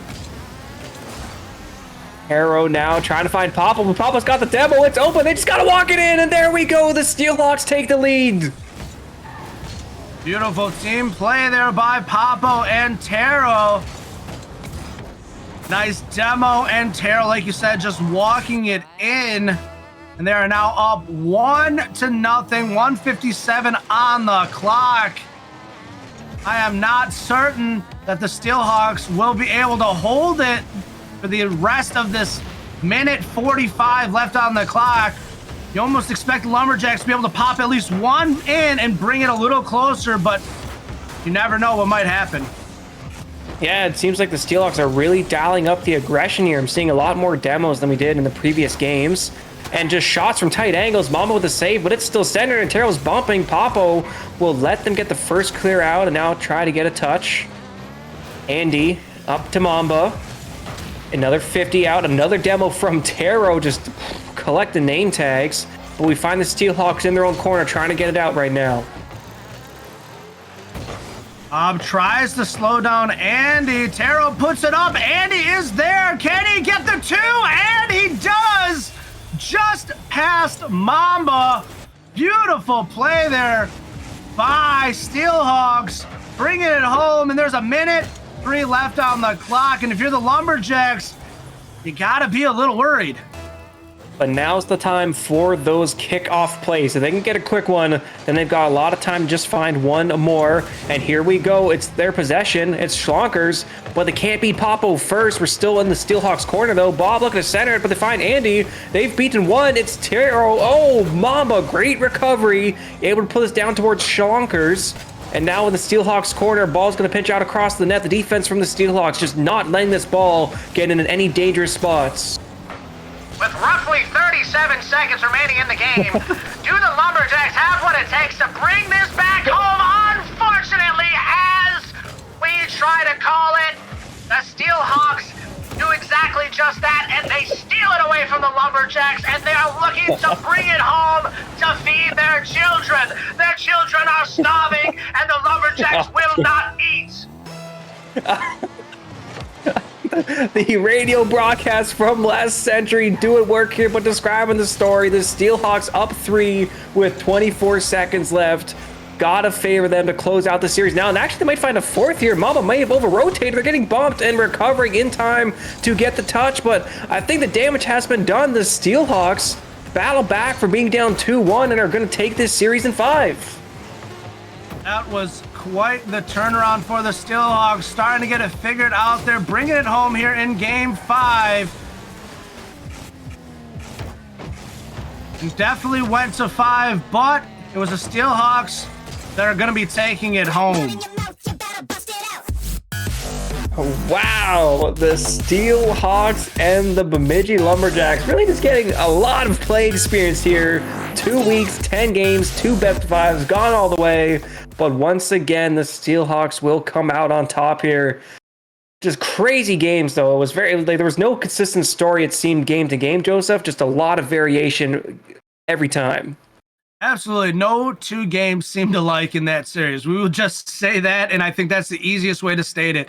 That Game 4 was literally one of the craziest, most ridiculous games I've seen in quite some time. I will just say that. The amount of kickoff goal after kickoff goal after kickoff goal, It was breaking my brain. I didn't know how to comprehend it because it felt like it shouldn't have been happening, but it felt right at the same time. I didn't know how to comprehend it. I felt broken as a human being. However, luckily, I can take some time to start to put the pieces back together for myself because we will not be casting the next series. It will be Ari and Kiwi that will be casting our next series. And if you just want to let our viewers know, who will our next series be? Please forgive me if I mispronounce this. Our third match of the night, the Des Moines Dureco and the Duluth Superiors will be our matchup for third game of the night. I'm just still caught up in that last series we watched. Hold on. I got to cut you off real quick. You did? It is the Des Moines Derecho. Say it correctly and say it with some angst, my friend. My voice is gone, Joseph. For anyone who just tuned in, that fourth game from the Lumberjacks and Steelhawks was actually insanity. And so we need to throw it to a quick break to settle ourselves, to get some water. But when we come back, our third match of the night, and we'll be throwing it to Ari and Kiwi taking over for us, so please stay tuned. We'll be right back. I wish we stayed the same. I got way too many thoughts in my brain. I got memories that run through my veins.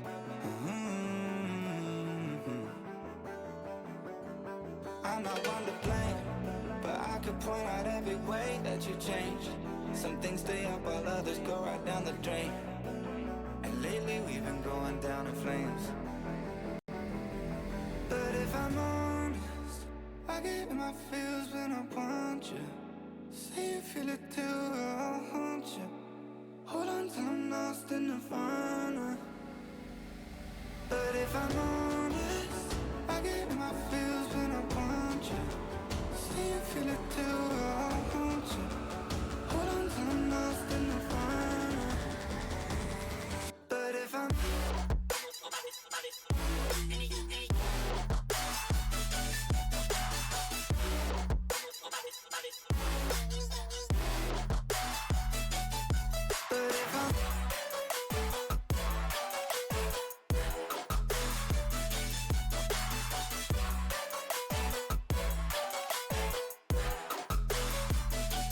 moving on for good. At least my therapist is saying that I should. I don't believe it, but I really wish I could. Instead, I guess I'll stay misunderstood.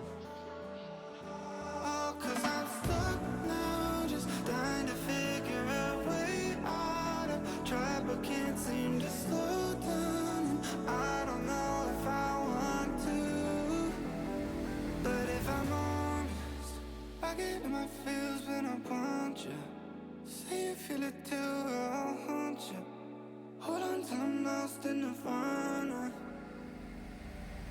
if I'm honest, I get my feels when I want you.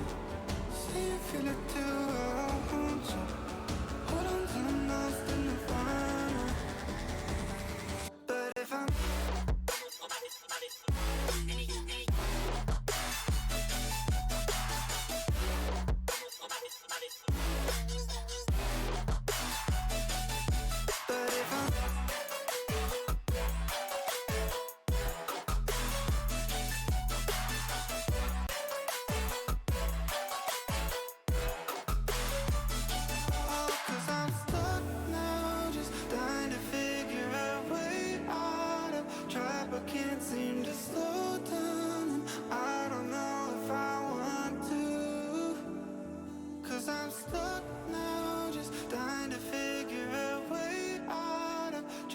can't seem to slow down, and I don't know if I want to.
my feet off the ground, let gravity take me up. As beautiful as it's been, it's time for me to go. I wanna sail away, I wanna feel the weightlessness of my soul. I've gotta go all the way to eternity. I will run all the way to see you. I've gotta go all the way through time and space to find my to see you.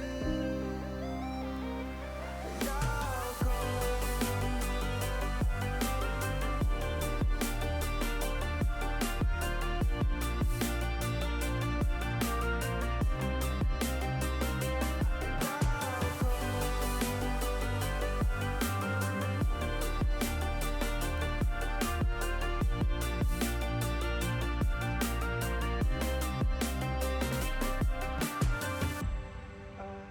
Lift my feet off the ground, let gravity take me up. As beautiful as it's been, it's time for me to go. I wanna sail away, I wanna feel the weightlessness of my soul.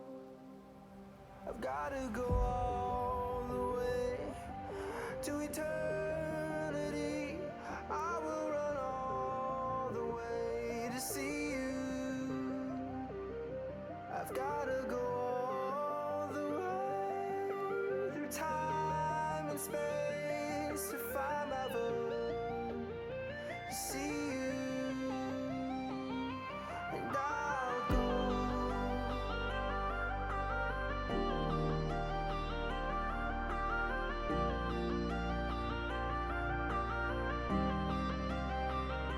And I'll go.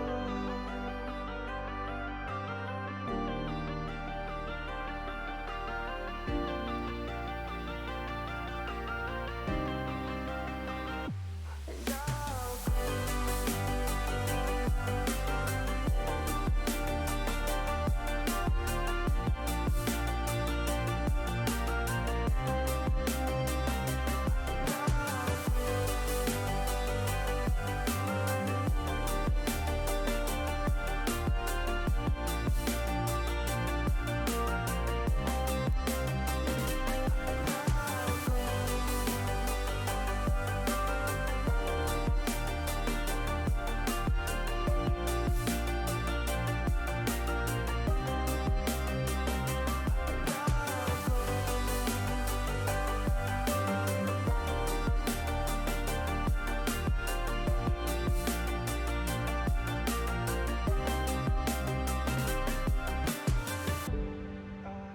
Lift my feet off the ground, let gravity take me up. As beautiful as it's been, it's time for me to go. I wanna sail away, I wanna feel the weightlessness of my soul.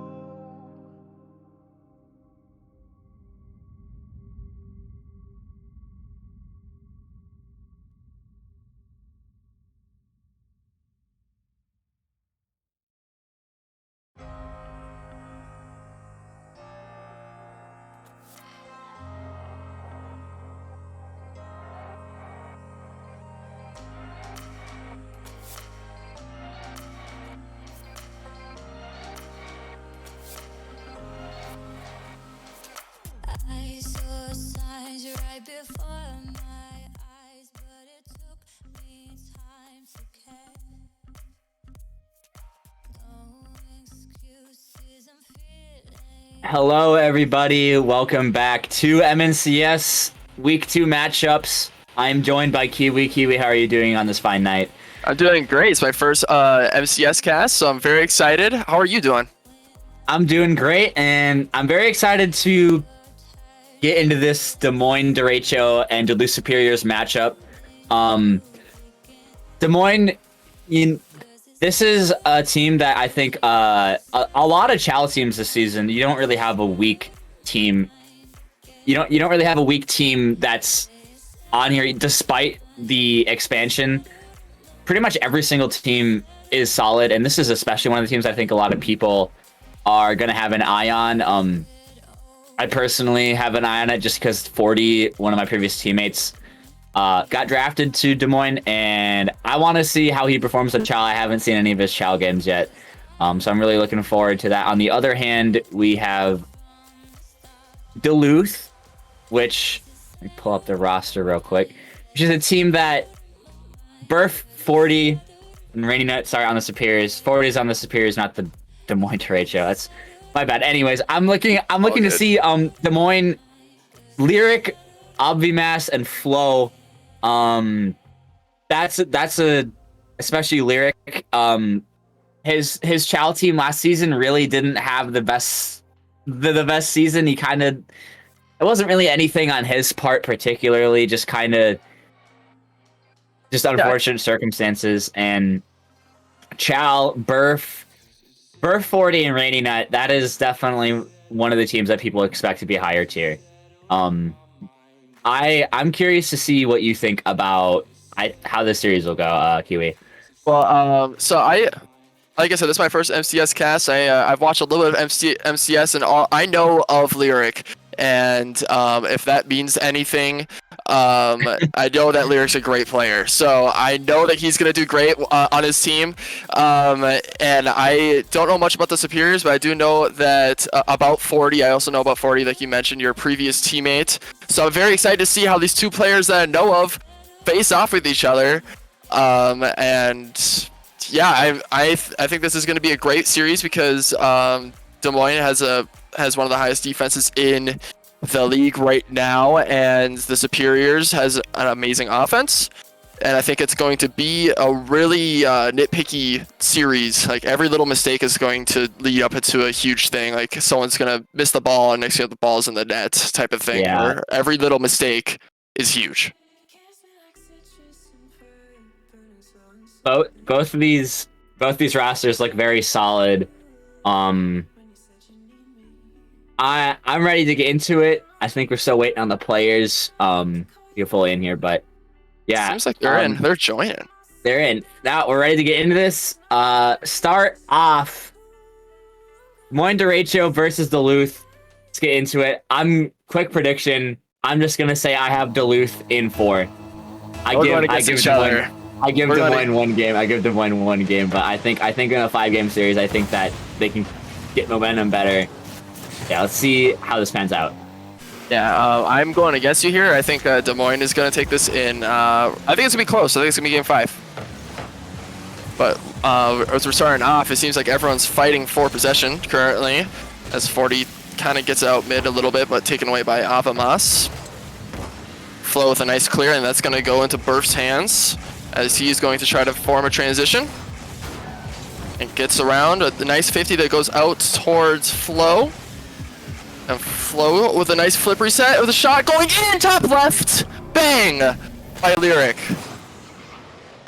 Just a really good pass down. Didn't really think he had much boost after that. Leaving it for his teammate. Lyric was lurking under, just waiting. Rainut just barely couldn't get there. Pinches it off Lyric's car, goes into the top left of the net, and they take the first goal, draw first blood in this series. But let's see how Duluth respond off this kickoff. Rainy Nut can't get a 50-40, a little bit backward.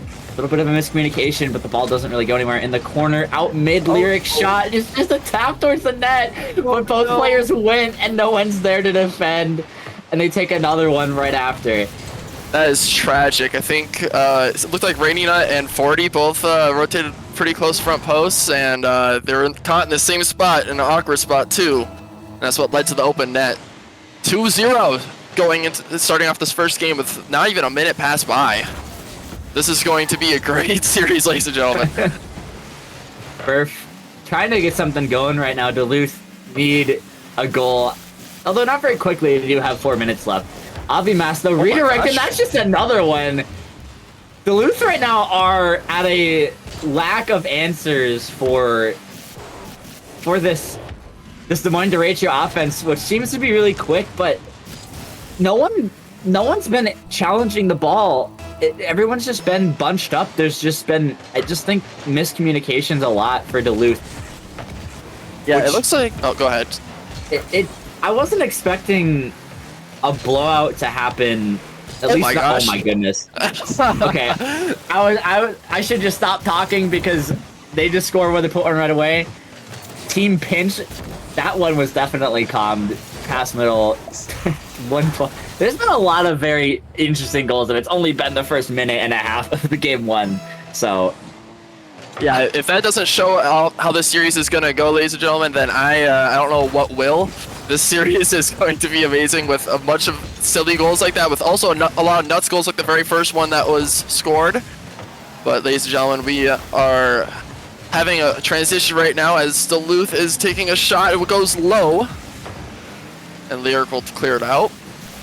And now Avelas in a 1v1. 40 takes a nice 50, and now maybe with the shot. Nope, had 0 boost. Rainy Knight has a lot of time and space. Good amount of boost. Gets over Lyric. Burf with it there with the shot, and a whiff! And it goes into the right! Wait, Burf actually hit that? I think Burf got a touch with his wheel, didn't move the ball at all. Was just trying to play Avi Masters' touch, I think, but Avi Masters doesn't get to it, and right now it's in a very offensive game. Neither team really putting up that good of a defensive showing. That's been two goals where it's just kind of a slow roller at the net. That one's not slow though. Avi Mas has to be there and does. Rainy Net doesn't get the dunk. Avi Mas with no boost. That's all he can really do. Gets not past 40. Gets the dunk. 40 now with boost. Gets a challenge. Demo opens up for Burf. Puts it back middle 40. Gets the dunk. Burf. Now Lyric gets the clear out. Rainy Net, both players on their back foot. Goes into the corner. 40 gets the boost, looking to take this one over to safety. Awkward in front of the net, no one there to challenge. Burf takes it off, and that goes right out middle. Avi Mas is there, but so is Burf. Now staying on this, passes out middle. That's only going to go as far as Rainy Net. Now Flo trying to set this one up middle. 40, awkward. Lyric shot not on. A little bit of an opening now. Rainy Net taking possession. That's a good 50 midfield. Doesn't have the boost to get the second touch. Burf there for the challenge. Almost going in. Flo caught off guard. Goes central again. No one there can take the shot. And we find it. As the teams kind of get a feel for each other. Yeah, now it seems like the teams are warming up against each other, they're figuring out the patterns that the teams are putting up, and now I don't think we're gonna have five goals being scored before halftime anymore. But that was a nice shot by 40, but it does go wide. And now Rainy Net tries to keep control, but a little bit of a missed touch. Kind of gives it away to Avamas, then gives it away to Burf. A little bit of double command at the midfield, which kind of leaves this open for Burf to take a shot, and it goes in! Oh my gosh, off the post! 3-3 with a minute 36 left. That looked a bit scary. Rating that looked like he could have just shot that at the net. There's no one really there that could get there in time, but decides to go for the team play. Just for a little bit of extra measure. Burf, definitely used to those situations, slots that home. That's pretty much automatic for him, and now all of a sudden it's a tie game where it looked like this game was kind of running away from Duluth, getting down 2 with less than a minute in the game. That shot top left, he puts it past both defenders. That's a beautiful backwall pass from 40. Passes it to himself off the sidewall, fakes it, leaves it for his teammate. Gives him the opening. I mean, that's just perfect. Perfect. You can't really shoot it any better than that. You cannot. That thing was perfectly top left. And now, like we said, Duluth takes a lead with a minute 27 left. Plenty of time for Des Moines to get back, but they have to work for it because this Duluth squad is warming up, and they look hot. Yeah, and it's I don't really, especially in threes. This has been a very not defensive game. That might be a 5th, but it goes out. That shot's on. Lyric can't get back in time, just too slow. 40 makes it 5-3, and in threes, you know, 90% of the time, if you're putting away 3 goals, you usually win that game, especially when it's 3-0. But right now, Duluth has found 5 unanswered goals in just a game, and they're the ones right now on the hot streak. They're the ones dictating the pace of the series right now, and it's honestly kind of come out of nowhere. It looks like Des Moines, although some of their goals were kind of, you know, off a kickoff or just a double commit, they were, you know, passing, they were spreading it out, they were playing it fast, but I mean, that's a triple commit, but that touch although all 3 players go, the touch that anyone gets is too good for really any follow-up for the offense to continue. Right now, Des Moines just needs to find their footing back after that first initial flurry of goals. I think after Superior's kind of settled it a little bit more, their offense has seemed kind of flat.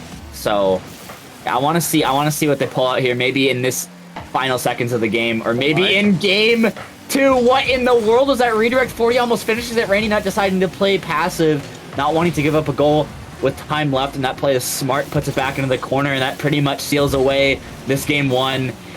And Duluth sneaked this one out of Des Moines to Rachel. They were down 3-0, like I said, but they come back and they win it, scoring 5 straight. Man, what a comeback for Duluth. That was nuts. I'm not going to lie to you. I really thought that after the 3-0, like you said, but like 92% chance that the other team wins, I was really thinking that Des Moines won this right off the bat. And Duluth proved me wrong. And I hope they keep that momentum going into this next game, because this game Rocket League is a very momentum-based game. So, more than likely, they will keep this momentum, so Des Moines has to figure out a way how to fix that. And we'll see about that. Superior is having noticeable amount more shots than derecho. I mean, obviously, if you score more goals, usually you shoot more shots, but Flo having 0, Avimax only having 2, Lyric having 3, Burf and 40 combined having more than the entirety of derecho's shots, so Superiors, aside from that first minute of gameplay, they look to be very much in control. A lot of midfield passes were there, and they were quicker on them. The passes were more on point. That and the striker who was coming in and shooting was quicker to the ball than derecho's passes, which seemed to be more floaty, a little bit more predictable, I feel like, for Superiors to get there. So we'll see how they adapt. Maybe they change up the passing gameplay. Maybe they stop passing and try to go for solo plays.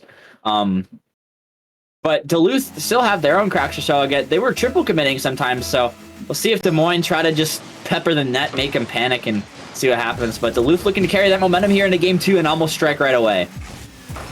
And here comes a mid pass to nobody, sadly, but Duluth, 40 will now take a shot that goes high. Avimas with a nice backboard read, but gives it away to Rainy Nut. And then now 40 with another nice touch, trying to keep it in, and it seems like Duluth is trying to keep the pressure on as they are trying to keep the momentum from the previous game. But now Des Moines just got out of their half, but a little bit of awkwardness at the midfield. This is rolling towards the net. Can Flo get there in time? No, 40 gets it in bottom right. Right, I was talking about overcommits from Duluth. That's a really big overcommit. It looks like no one really rotated back in time. Lyric pushed up thinking someone there was and just couldn't react to the play. Just barely doesn't get the touch on his half flip. And now Duluth, 6 unanswered goals as they look to carry again this momentum here into game 2 and look to turn it into a 2-0 series. And it's looking like they might be able to do that. They are peppering the net right now. Well, not the net. They're keeping it in their Des Moines' half, which is very important. Obviously, you want to keep the ball in their half and your opponent's half if you want to score. More than likely, you're going to score once if the ball is in their half. And they're doing a great job of controlling the ball, getting decent passes out towards the middle, and making Des Moines use a lot of boosts. Just because Des Moines has the best defense in the league currently does not mean that it's not unbreakable. Yeah, there is a note.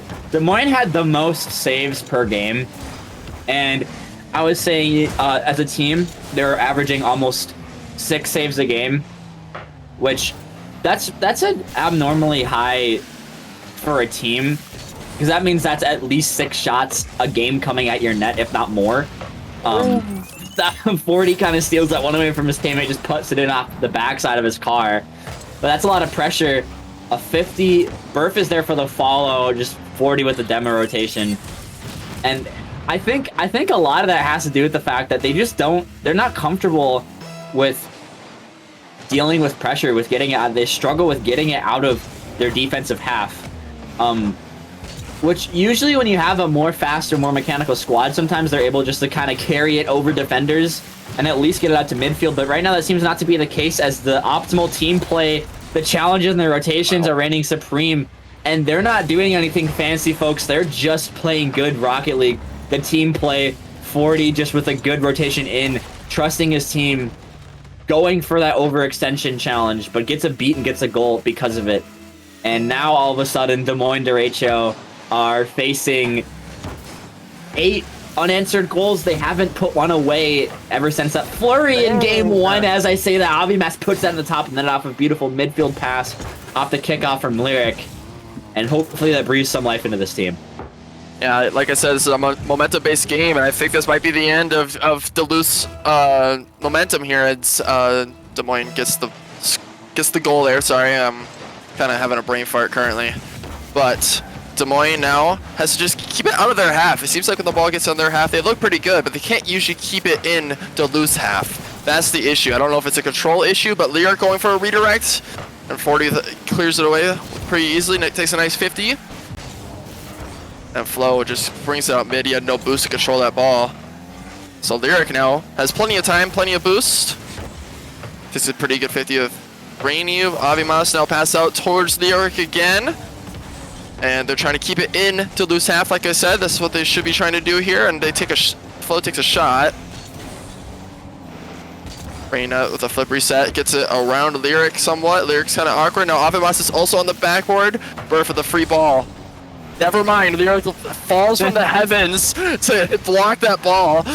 And Flo kind of gives up the ball a little bit, but Avimas might be able to get there in time. Gets a 50. Flo in an awkward spot. Now Lyric's left back alone. Lyric now with a nice soft touch, trying to take 50s, and I think that's exactly what Des Moines has to do here, is play a control game. If they don't do that, if they're just going to keep on giving the ball to this amazing offense Duluth has, I think that they might have a bigger issue than what they already have now. As I say that, that's my point exactly. I saw 2 players have time and space. Flo didn't have the most boost, but I feel like he had enough to at least get it past 40. You see Duluth starting to press a higher line, and once you catch them overcommitting like that, you need to get the hard clear out. That's when you need to send the ball away. You don't need to send the ball away when they're all already back, ready, waiting on defense. And I feel like the timing just isn't there on their defensive counterattacks. I see, although they take the ball slow, a lot of times it's just into the defender. It's not really threatening. They need to do more. They need to get it past at least one person, whether that's a 50 or whether that's a flick. They just need some. You need to play defense before you can get offense. You need to at least get it on their half before you can use any of your mechs or do the passing plays, which, to their credit, whenever they are on the offensive half, it does seem to work. They do seem threatening. The shots come through, but so do the saves. Rainy not getting one there. Avimas keeping up the pressure. There goes the backboard float up. Burf gets the beat on it, though. Lyric touch, just trying to get boost. Doesn't have any shot, though. Both defenders will be there to save that. That pinch goes out, and no one was playing defense, and it just rolls it into another open net. Wow. That, I don't know if that was calculated or not, but if it was, props. I mean, bottom left, that was 59 mile per hour from the other side of the whole map. I mean, like, that's crazy. So props to Duluth here, as they are up 5-1. Looking like they're gonna take game 2 here, but you never know. There's 45 seconds left. You never know, man. We've seen some crazy comebacks, but we'll have to see a miracle for this one.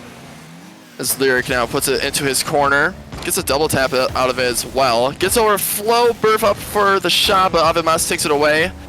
Flo with a whiff at midfield. Now pass towards middle, 40 by 40. Nice pass by Rainy. Seems like Duluth is just trying to keep it into Des Moines' half. Just try to stall time as much as they can. And with 15 seconds left, it's really looking like Duluth is going to win this game. Yeah, it's been very lopsided. Not only, usually some teams, I'd say all their offense is just better than their defense, therefore they're scoring more. Their defense is better than their offense, therefore, they'll be able to lock this team down. But right now with Duluth, both their offense and their defense seem to be better than Des Moines right now. I think Des Moines is just, they're getting outsped, they're getting boosted, they're getting pressured. And a reverse sweep is definitely possible. It's in the cards, but I don't know if it's necessarily going to happen. They are only getting, 5 shots, and that's as a team compared to Superiors. And yeah, they have a high save count, but so do, Flo had 5 saves all by himself, none from the rest of his teammates. But Superiors as a team have 4 saves, only 1 below derecho, but obviously Superiors putting up way more shots, having way more pressure, and you can average 6 saves a game, but if you're letting in 5 goals anyways, it doesn't really matter. You have to generate momentum off of the defense. You have to be able to soak up pressure. You have to be able to go in those transitions to relieve pressure, to put pressure on their net. You can't just let them continue the attack because you're just never gonna score. Obviously, you have to, like I said, you have to get it on offense before you can actually play offense, and they're just failing to do that right now. Yeah, I agree. I think the transitions, like you said, are pretty slow. If they could speed up from their transitions from defense to offense and manage to keep their pressure on offense, it seems like I think Des Moines will be able to get at least a game off here. But I mean, they're in a tough situation where pretty much they gotta try anything at this point. What do they have to lose?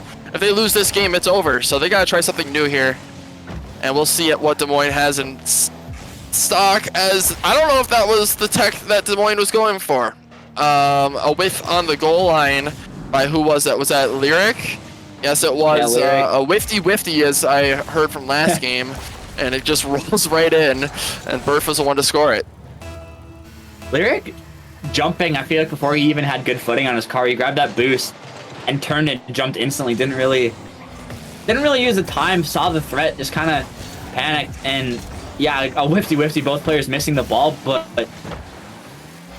I mean, there was no one back on Des Moines Derechos, even if Lyric did get a 50 there. There was no one that could have done anything. That shot high, no follow-up. Rainey not just going to clear it, and if all their offense is good for is just one shot high above the net, I don't know how they're going to be able to win a game, let alone win 3 in a row against this team.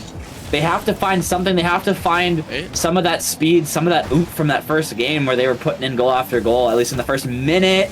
That shot by 40 is going to be off target, and Des Moines they just don't look like they have anything right now. Oh my goodness. This might be a goal right here. If Avi can put it in, yes he can! Avi Mas with a beautiful shot with the backboard read. Puts it below 40, who's going for a squishy save. Beautiful placement. And now, tied game with 3 minutes and 49 seconds left. Now, there's some life breathed back in. They finally have an even game where they're not trailing by more than 3 goals. Maybe they can do something with that momentum. Maybe Duluth start making more lapses in their judgment. They start getting a little too lax in their plays. But I mean, I think it'll take more than just a mistake or two right now. Oh my They look to be just strong as a team, even though their line is high, even though they press and they put a lot of players on the ball.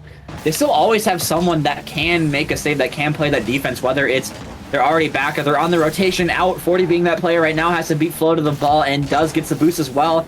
Takes it high all the way to midfield. That's the kind of defensive transition that I need to see out of Des Moines. I haven't seen them do that very often. Flo one touch middle, both players up. That shot's weak, and Rainey gets an easy save. 40 now. He carries it out. 50 by Lyric, some pressure now. Burf clears it out to safety to the sidewall, 2 touches. 40's there to follow, gets a pass to Lyric. Flo by himself, not really a threatening shot, gets the clear. Rainy Nut now. He has to buy time for his team. Flo gets a beat and it's going towards the net, it's not in though. Burf clearing the touch at the corner. Lyric demo chasing, can't quite get there in time. 40, follow-up touches there, goes out to the side. Corner play, that pops out again. No one on Des Moines that can get there. Burst touch isn't really that threatening. Pops out middle. Rain, that's there actually. Shot goes mid. 40 high double tap attempt. Can't quite get it on target. Follow-up isn't there. Des Moines still not getting any breathing room. Yeah, it seems like Duluth is really pushing hard on this. They do not want Des Moines to have a chance to reverse sweep. And it seems like their defensive transitions are really fine, but this goes high. Flow with the shot that goes off the crossbar. Lyric up, all 3 up for Duluth. The shot was way off. And now Burf has a free ball. It grabs Des Moines' corner, and 40's up. Probably going to drop this low to Rainey, but a little bit off. Rainey now gets a pass out middle, and Burf did go. And 40 gets bumped off the ball, but Burf will go now. And now Flo should be able to get a touch on this ball. It does go to Lyric, and this shot is going on. Oh, it's off the crossbar, never mind. But he got an extra touch. Oh my goodness. Duluth with amazing defense despite the wildness that just happened on their goal line. If Duluth can keep this up, Des Moines has no chance of reverse sweeping. Yeah, you see all players transitioning from offense to defense so quickly. One transition goal comes through, and there's only one defender in the net for only a moment. Even with that quick of a transition, all three players got in the net so quickly, and I just don't see the same out of Des Moines. They're doing the same kind of press. They're sending a lot of people on the ball at the same time. That one's almost in, but they don't rotate back quick enough to get back on solid defense, and they end up only leaving really one person that can play defense, and it just leaves so much space, and it makes it so hard, so difficult to get on these transitions. Lyric trying to find one of his own, but that's just a beautiful 50 from 40. Rainey off the corner, no one there middle. 40 is up eventually. Flo having no boost, can't quite do anything. 50 comes out. Lyric awkward, again low boost, another 50 comes out, and so much pressure, but right now it's not leading to anything. They are holding their own. 10 seconds left, and I feel like Duluth don't want to have to take this to OT. They want to end it now with that pass middle. Shots off target, save. Avi Mass just trying to kill this one. They don't want to get a 0-second goal scored on them. Burf trying to keep it up, but can't, and we go to OT here in game 3. Yeah, looked like Duluth really did not want to go to overtime, but Des Moines said that they would rather go in overtime than have it to be ended in regulation. Wow, what a save by Des Moines there. Now Avemas gets the boost and the ball, but that 50 is not great as Burf is up for the shot. Bang! And there goes Des Moines' dreams of a reverse sweep if they even had one. Now Duluth up, they've won the series 3-0. Yeah, and if you're Des Moines right now in Chal, you know, that's your first. I don't know if they played before on stream or not, but if they didn't, and if this is their first game, then this is their first loss of the season. Yeah, that's what it looks like. That's the first loss of the season. Duluth on the other end, that's their first win, which is really odd considering how dominant they were. They were very in control the entire time, aside from that first minute of game 1, which honestly every single game 1 in this season has been pretty chaotic. So not really anything out of the norm, but aside from that, they looked like they didn't have control ever. All the goals that they scored were off of transition or off a triple commit from Duluth. Other than that, they didn't really have anything else going. Duluth, everyone was there on offense and defense at the same time. They could all three be in your corner and then all three be back in the net in the blink of an eye. It's keeping that fast rotation, it just felt so suffocating. It just felt with Des Moines, with the way they played. They, like I said, they just couldn't get anything going, and Duluth are just so in control of that pretty much all the way through. Yeah, that was I want to talk about that first game, like you mentioned. I generally thought that Des Moines was coming out hot. You know, they're up 3-0, and then all of a sudden, shut down. What was it? Was it 8 goals unanswered or something like that? It was eight goals. Yeah, that is crazy from Duluth. Duluth with an amazing offense, like we mentioned before, just took down the team that had the most amount of saves per game, which we talked about earlier. Wow, Duluth, you guys deserve that win. You guys played great, and your offense looks terrifying.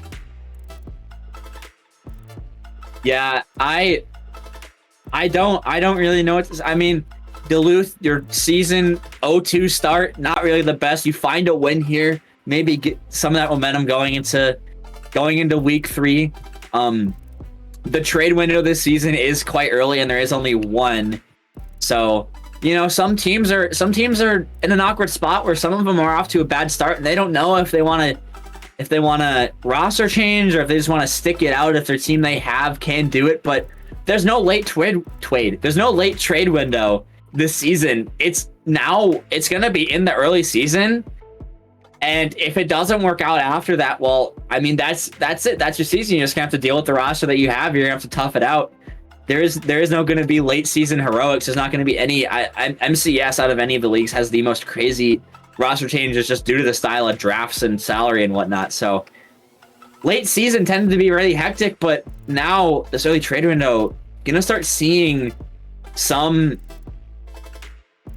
solidity. And I don't think Duluth are one of these teams, although they had a rough start to the season, that need to do any trading. I mean, you have Burf 40 and Rainy Nut, and even looking at other rosters and other names, that seems to be one of the most scary looking ones. And they show that now, taking out what was the fourth seed in Chal, in a very dominant fashion.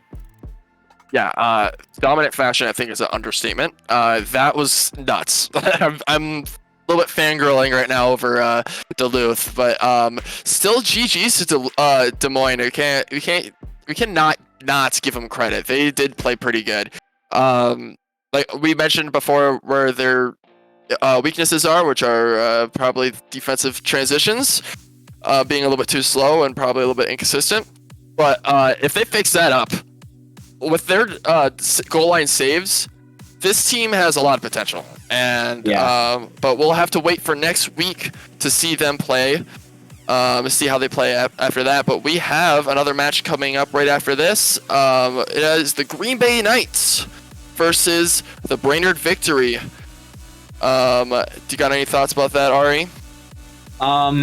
I think I'm curious to see Brainerd as a franchise. They haven't, at least recently, done a lot. And I mean, it's 8th seed versus 9th seed. Both these teams 1-on-1 on the season, so that's going to be a really tight matchup. And I'm expecting at least a game 5, and I will be unhappy if it goes any other way. Well, ladies and gentlemen, we will see you guys in the next game. I'm going to sign off. Stewie is going to take my spot, so thank you to Stewie for that. And it's been a great debut casting, and I hope you guys have a great night.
Well.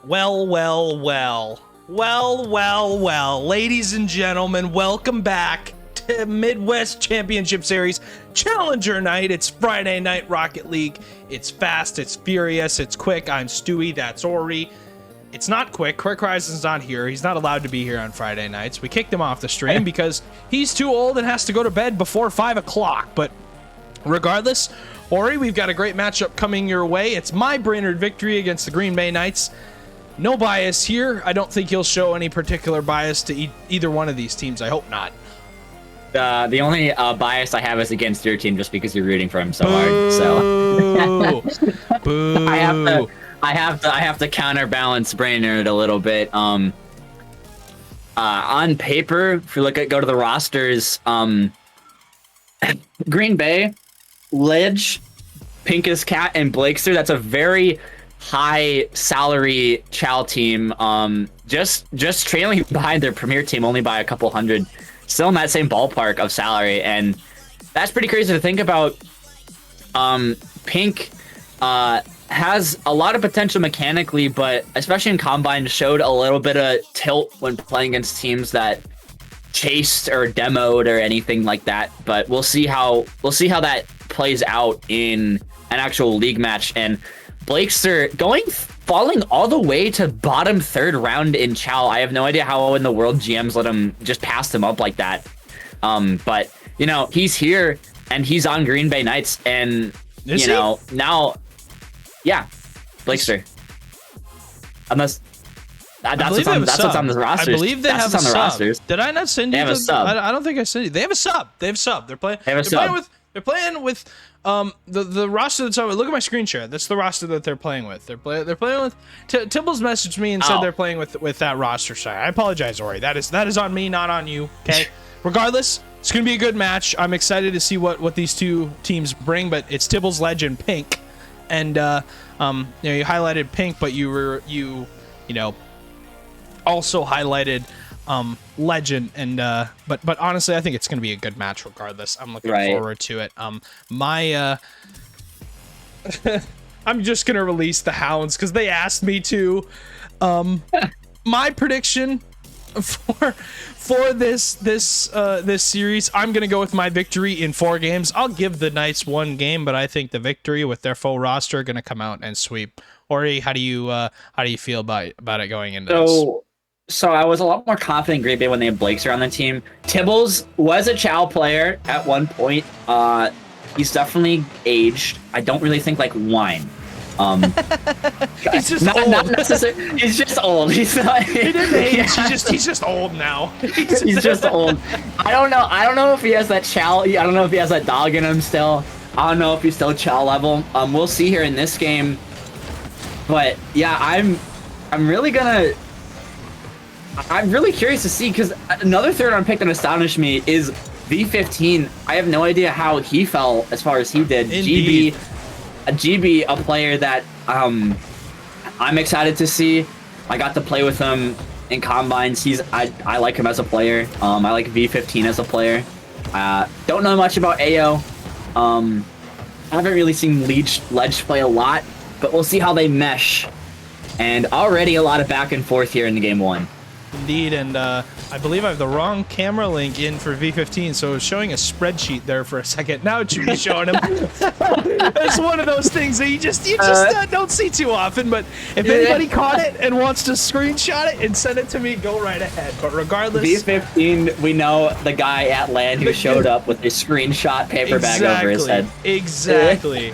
And now, of course, Ledge, that being Nick... I believe he changed his name to his normal name now, so yeah, it's gonna be confusing, but regardless, at this point, water is in the well, and that save from Pink is unbelievable. After a great, that was a great team play from the victory. That was a goal. I was about to say, hey, what a goal! They started out strong.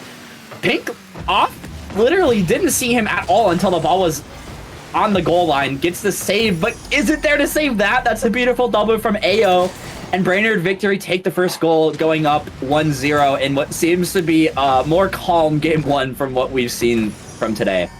Indeed. And Brainerd Victory up 1-0. You see AO, V15, and Nick and Tibbles on that left side. Yeah, these guys lending their cameras to show us what they look like in game. But of course, Legend, the Honda Civic, beautiful car, but puke of a car design, Rocket to be League, honest. yeah, Rocket League car, maybe not so much. Feels a bit like driving around a pencil, kind of a thin. Really, I tried it, Suey. I'm a Dominus user, so already going into an Octane hitbox felt a little off, but it is so slim. It is so tiny compared to the actual hitbox of it. It just doesn't feel right. It's a pencil. I agree. It's a pencil, yeah. V15, the best car designs in MCS, has the most. Always has a not a topper, but has a antenna. An antenna constantly on He his hasn't car. used it in so long. He doesn't even, guys. This guy doesn't even play Rocket League. He doesn't even use antennas. No. You out of your mind? Very, very cringe. Huge demo though from AO. Will save a possible chance. AO at that first goal for the Brainerd Victory, but great pinch down all the way down the field. That might go all the way in the net. Nick spawns on the opposite side, and AO scores the second for the Brainerd Victory. An incredible pinch off the backboard. Credit to Tibbles for the assist there, pinching it with the opponent all the way into the net. And I mean, sometimes you just take them, and that's one of those where, you know, if that's going to be a goal, I'm taking that every day of the week. Knights haven't really shown a lot. I haven't really shown that much firepower on offense. Defensive wise, they've had some good saves. They've had some good transition looks. That redirect's just soft though. Ledge, trying to take this one downfield, doesn't really go anywhere. Tibbles clear. GB comfortably going to take this back into his corner. AO possessing. Ledge getting demo chase, doesn't really have the time to take the 50. GB quick transition, go over to V15, bit of a miscommunication. Now Ledge with a little bit of space. AO there, quick on the challenge, gets beat. No one back, the foot race is there. Nick has to get this one through. Tibbles is there, and he puts it away. He makes it a 1-goal game on the transition. Beautiful pass from Ledge. And infield pass to Tibbles, the GM of the Green Bay Knights. Able to get on the board for them, so they won't be shut out in this series, but Brainerd up by 1. The series? You had him being shut out in the series? In the game. Sorry, I apologize. I mean, they hadn't scored yet, though. They hadn't scored yet. Now they do. So they're on the track towards winning, but it was on the track towards the net. Double commit from the Knights. Follow up from GB is there. Back post. And snipes so much it. power on that. 2-goal lead is back. Sorry. 109 kph. Slots it past. Slots it past the defender. Yeah, and I was saying Knights. I was just trying to counterbalance, but I kind of forgot V15 was on Victory. Not that I forgot V15 was a player. I forgot. Oh. Well, that's not one thing we're not going to forget about is this redirect from Nick. Sorry, Ledge. I don't know. God, I don't know what he wants MCS us players to say. change their Does he want names. us to say Ledge or Nick? So this redirect from the Green Bay Knights player out of the corner. I know what he wants to say about that. He wants to say that was a good redirect, and that was a good redirect. Slots at top of the net. Keeps it a 1-goal difference. Keeps him in the game. Keeps the hopes alive. Game 1 so important in the best of 5's GB. Oh, what in the world happened on the goal line? It's still on. And the shot still finds its way. What in the world happened on the goal line? Ayo, I don't know. I have no idea how that goes in the net regardless. How has that happened, and how is V15 there for the shot, and how is no one saving the double bouncer 2km/h shot roller on the goal line? I have so many questions, and none of them will be answered. What is going to be answered right now, though, is who's going to win this game. As Victory now, they take their 2-goal lead back a lot more comfortably. Only 35 seconds left for the Knights. They need to get something quick. But that redirect to the corner kills so much momentum. Pink clear out. Tibbles can't quite get the touch. Now carries the ball again. GB's there for the dunk. Out middle, Tibbles with the whip. V15 roller. And that's just an unfortunate miss from Tibbles. He just wasn't in the right spot for that. Wasn't prepared for the 50 to go out that way. And Ledge just doesn't have the resources to get to that ball in time. And now definitely out of reach for the Knights. Let me remind you that this Brainerd Victory team is actually the oldest team in MCS by average age. Of course, V15 actually told me yesterday that he's turning 27 soon, and I believe AO 25 if I'm not mistaken. But was Pink? Did he lag out or? I think he's doing the car preset change. I think he's the quick preset change. Regardless, he did that. He did that before the kickoff. My camera did not change down. back, so I don't know what in the world just happened. But regardless, he did that. He did the camera change in between the game, but game went on the board. Stop crew level. that was fast. That was fast. Game went on the board for the victory. And, people talk about having quick mechs. How about the quick preset change? How about the quick preset change? W yeah. from Pink. An L for his team though in game 1. And yeah, I don't really know what to say about that. I thought, I forgot V15 was on the victory. I knew he definitely was in Challenger. He got drafted, but I have absolutely no bias to previous teammates, so of course I would pick V15. Not out of bias at all, because there's none of that. It doesn't exist. It's a fake idea. All 3 players on the victory are 26 years old, and V15 told me he turns 27 very soon. So the boomers, I guess you could say, take game 1, but we're gonna take game number 2 as well and go up 2-0. But Ori, we'll see what we get though in game 2, because it should be a doozy. Hopefully, no instant car switches after getting scored on. Possibly not, even though it's really quick. I want to take a moment to look at the car that Pink decided to actually shift to. It looks like a stitched together piece, it looks like a knitted blanket. I don't really know what he was trying to go with there. Ayo, what he was trying to go with there was a passing play into the net, make it 1-0 victory. All the momentum right now. Knights have absolutely nothing to say to any of Victory's goals right now. They look, as soon as they get one, Victory get one right back, and the defense right now for Knights just looks so chaotic, and no one's there. Tibble's all by himself, can't quite get the touch. And Victory up quick 2-0, not even 20 seconds into the game. Indeed. And fast start for Brainerd.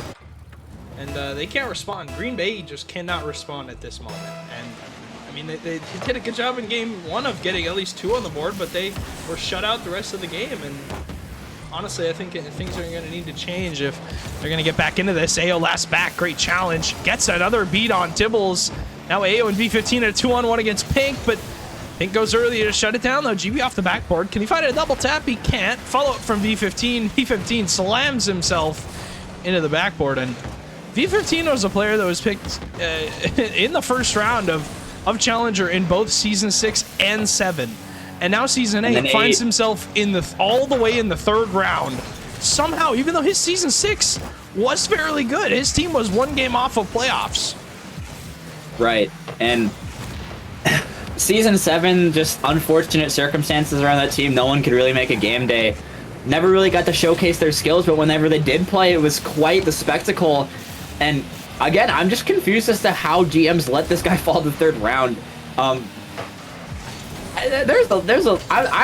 already said what I needed to say about Chal picks. I'm not going to say too much more. I don't want to start a riot again. Don't want to incriminate yourself, Ori. That's okay. It's fine. Great pass to AO. AO. Yep. And just Victory continuing to have other way to say it, a victory lap right now. As this isn't quite the series, but I mean, Knights just don't look like they have anything right now. Pink is the only person on the team that has over 50 points, and we're over a minute and a half into the game. It's not looking pretty right now for Knights. They're gonna have to pull something out of somewhere to get anywhere back in this game, let alone the series. But they do have the time. 3 minutes is more than enough. But it's also more than enough time for Victory just to put another one away. As AO off wall, side roll redirect isn't there. GB now pass. Blocked away by Pink. Gets the boost, gets the ball. V15 not going to get beat on that. Tibble's now 50. Doesn't quite go in his favor, but it goes right to Ledge. Ledge shot. That's weak. Pink follow-up isn't there. Tibbles. Pass middle. Awkward defensive line for Victory. Ledge picks it up. Pass back over middle. A double commit. they're starting to show some cracks here as that one isn't on. That shot's high. And finally, Knight's getting some offensive pressure right now for the first time in a while. Oh, the fake comes out from Tibbles. I think it was actually just a clean miss, though, on the back line. Looked to be AO didn't make contact on the ball. No, it was just a beat on the ball. Regardless, 2:28 to go. In game number 2, victory up 3-1. Still a 2-goal lead. If you're just joining us, you missed a lot of Rocket League and a lot of good action, a lot of crazy Rocket League games. That's for sure. But this one a little bit more one-sided, a one-sided affair, a one-sided lead so far. And AO with a good pass to himself, gets the angle, but Tibbles turns it to the side. V15, good collection, gets over 2 players, and V15, third round pick, showing up huge here in game number 2. GB showing up huge. The striker right now for Victory, I think, has the most goals.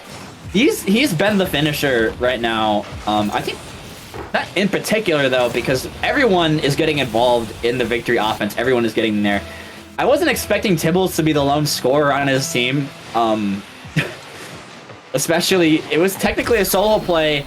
That is definitely one of the goals Easy. of all time.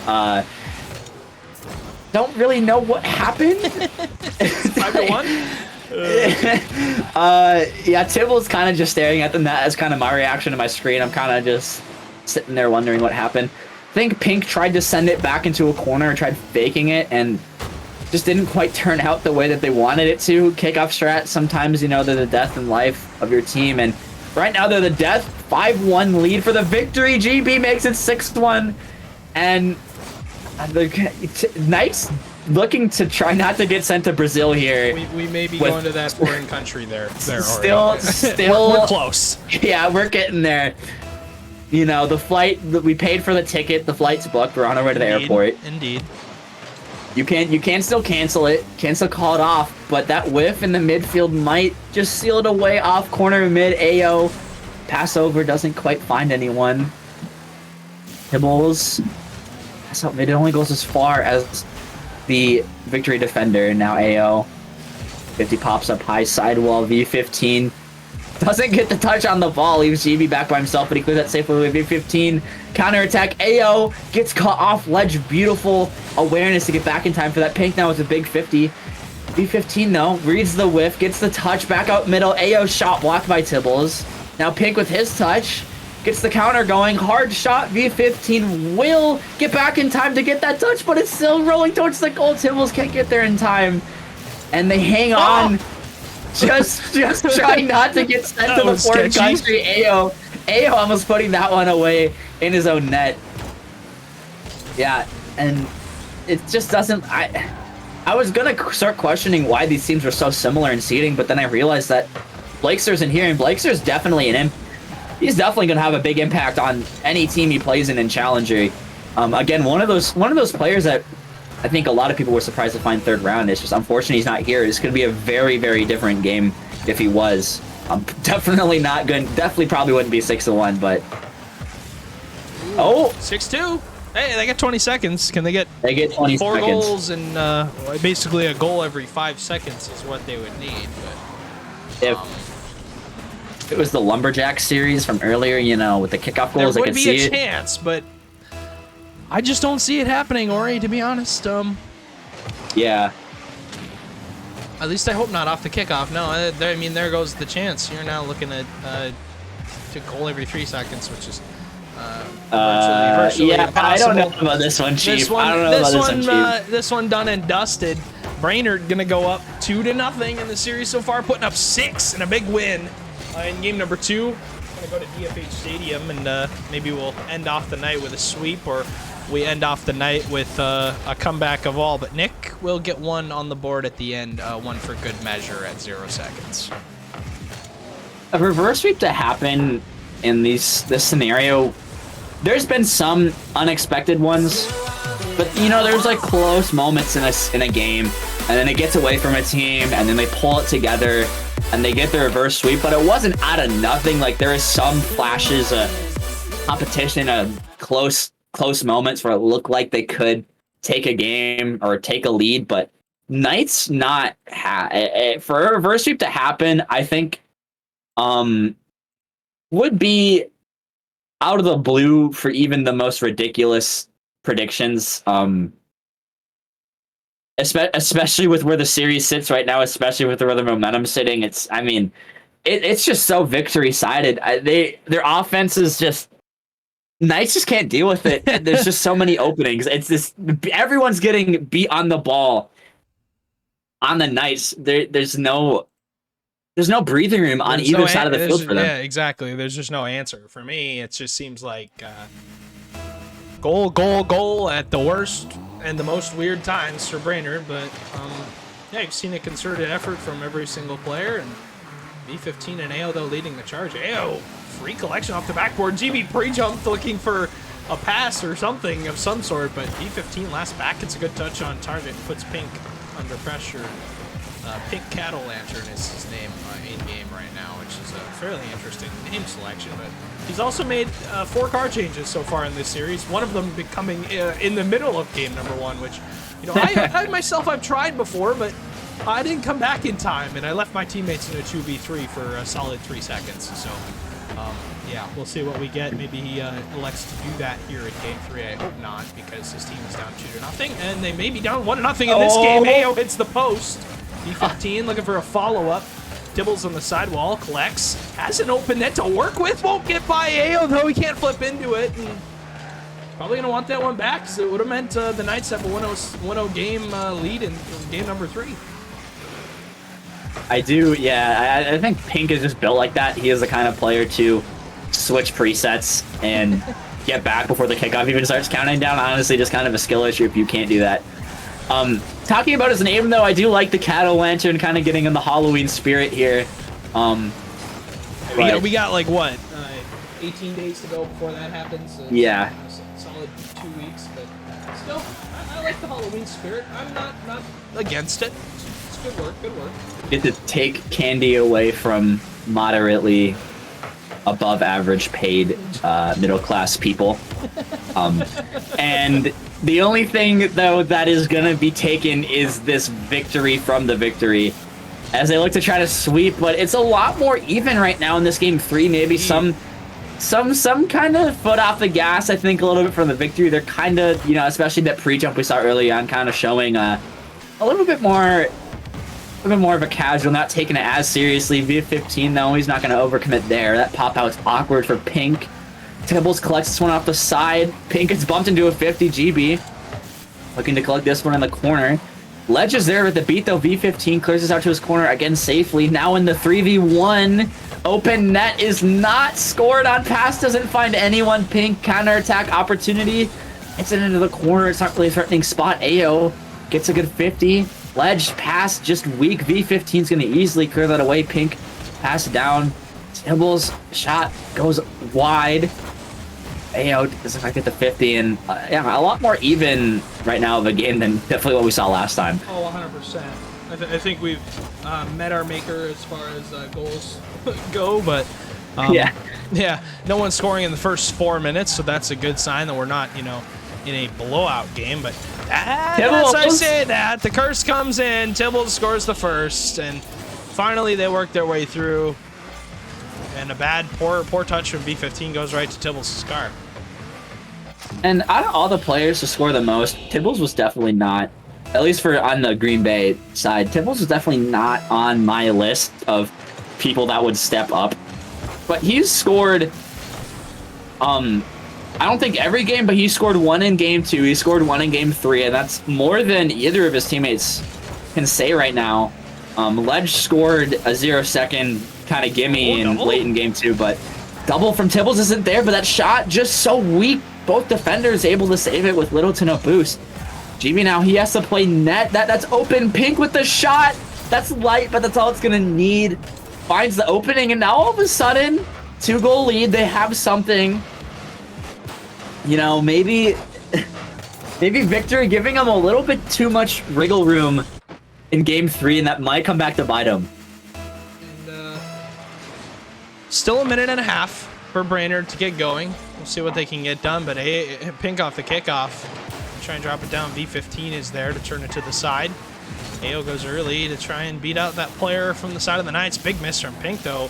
B15 collects. Good pop touch to GB. The follow-up's there. It's top corner looking for the shot, but turn to the side. Good defense from the Green Bay Knights.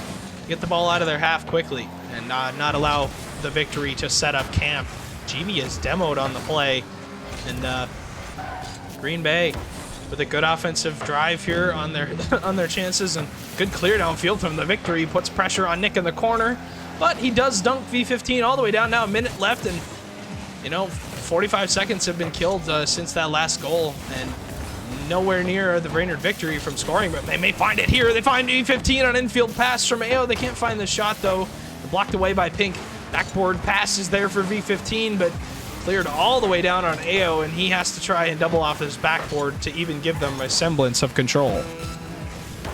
And Pink is actually the defensive player right now for Green Bay Knights. He did put a goal away off of an open midfield, but he's been a lot more of a defensive powerhouse than I thought I was expecting out of him, especially considering his skill set being a lot more fast and mechanical. But he has been the defensive wall right now for Green Bay that they have needed to stay in this, at least this game in particular.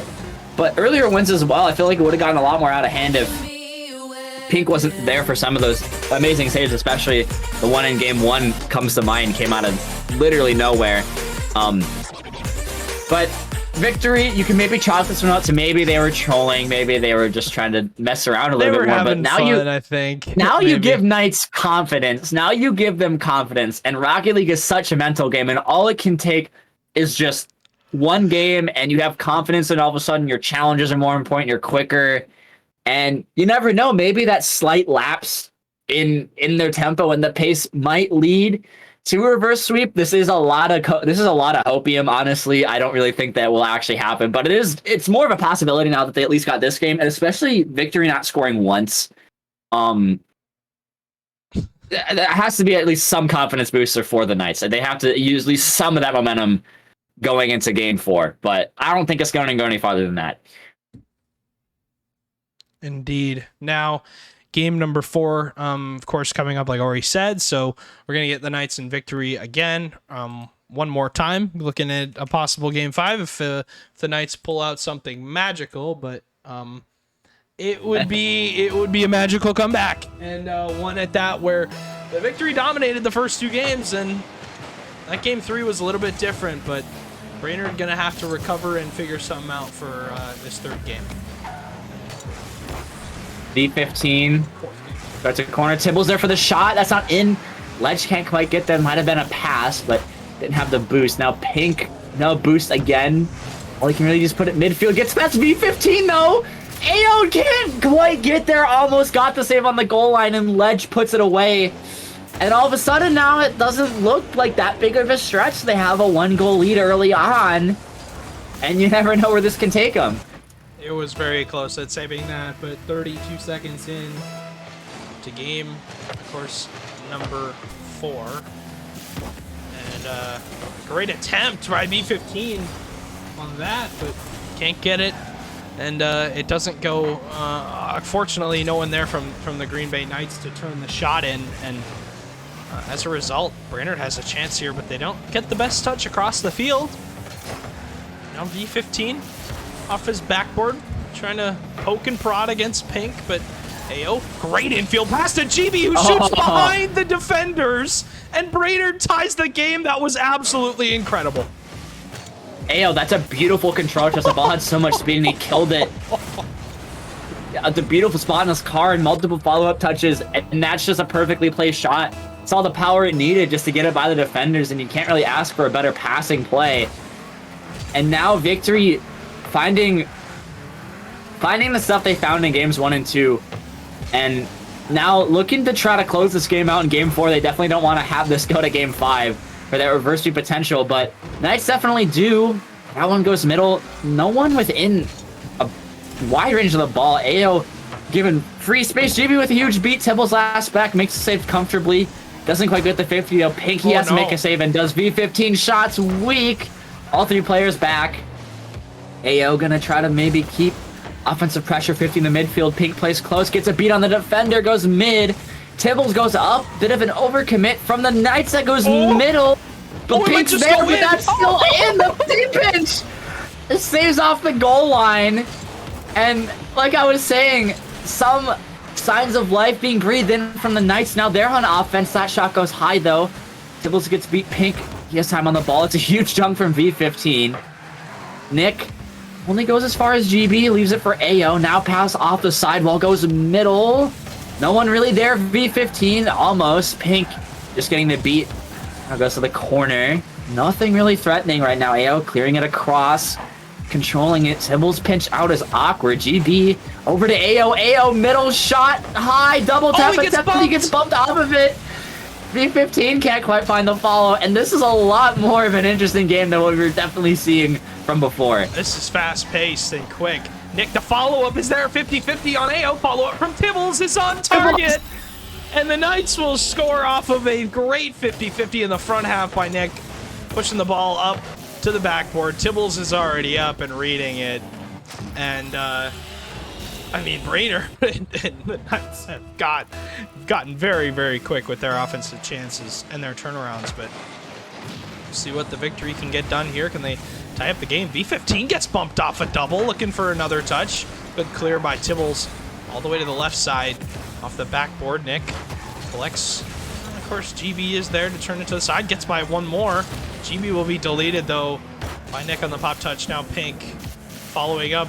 Gets it over AO by himself and can't do much. Bumps it across, and 2 minutes still left in this game, but Brainer down by 2 now. And, you know, Green Bay have woken up. This is definitely not the same team that we saw getting beat 2-6.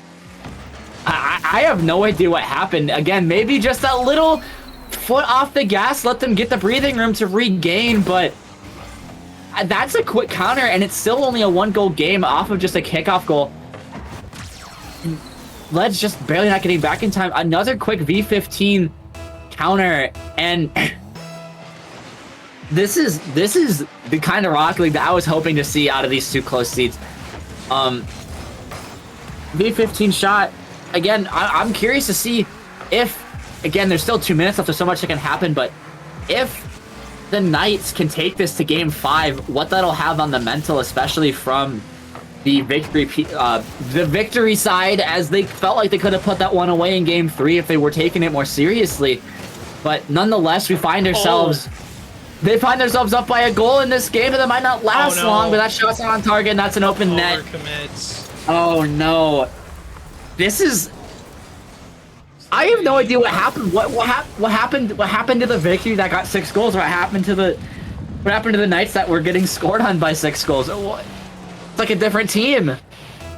I think the victory just figured out how to play and started playing a little bit more normally. The first 2 games they probably got caught off guard. I wouldn't be surprised by it, but good cover up and trying for an infield pass. Still plenty of time for the victory to get one, and then they have to get another, but Pink will be demoed on the side of the Knights.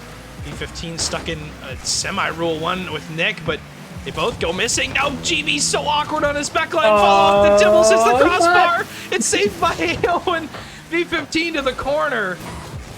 Rainer living on their last life there for a second, but Pink with a good pop touch around 1. GB off the corner. What can he find? AO's there. 2 players go though from the Green Bay Knights, and nobody warrants a clear just yet. Tibbles with the first working touch. Now Pink looking for a bump, tries to bump AO off the ball, but can't find it. And there's a good chance, good opportunity. AO pop touch. What does he have?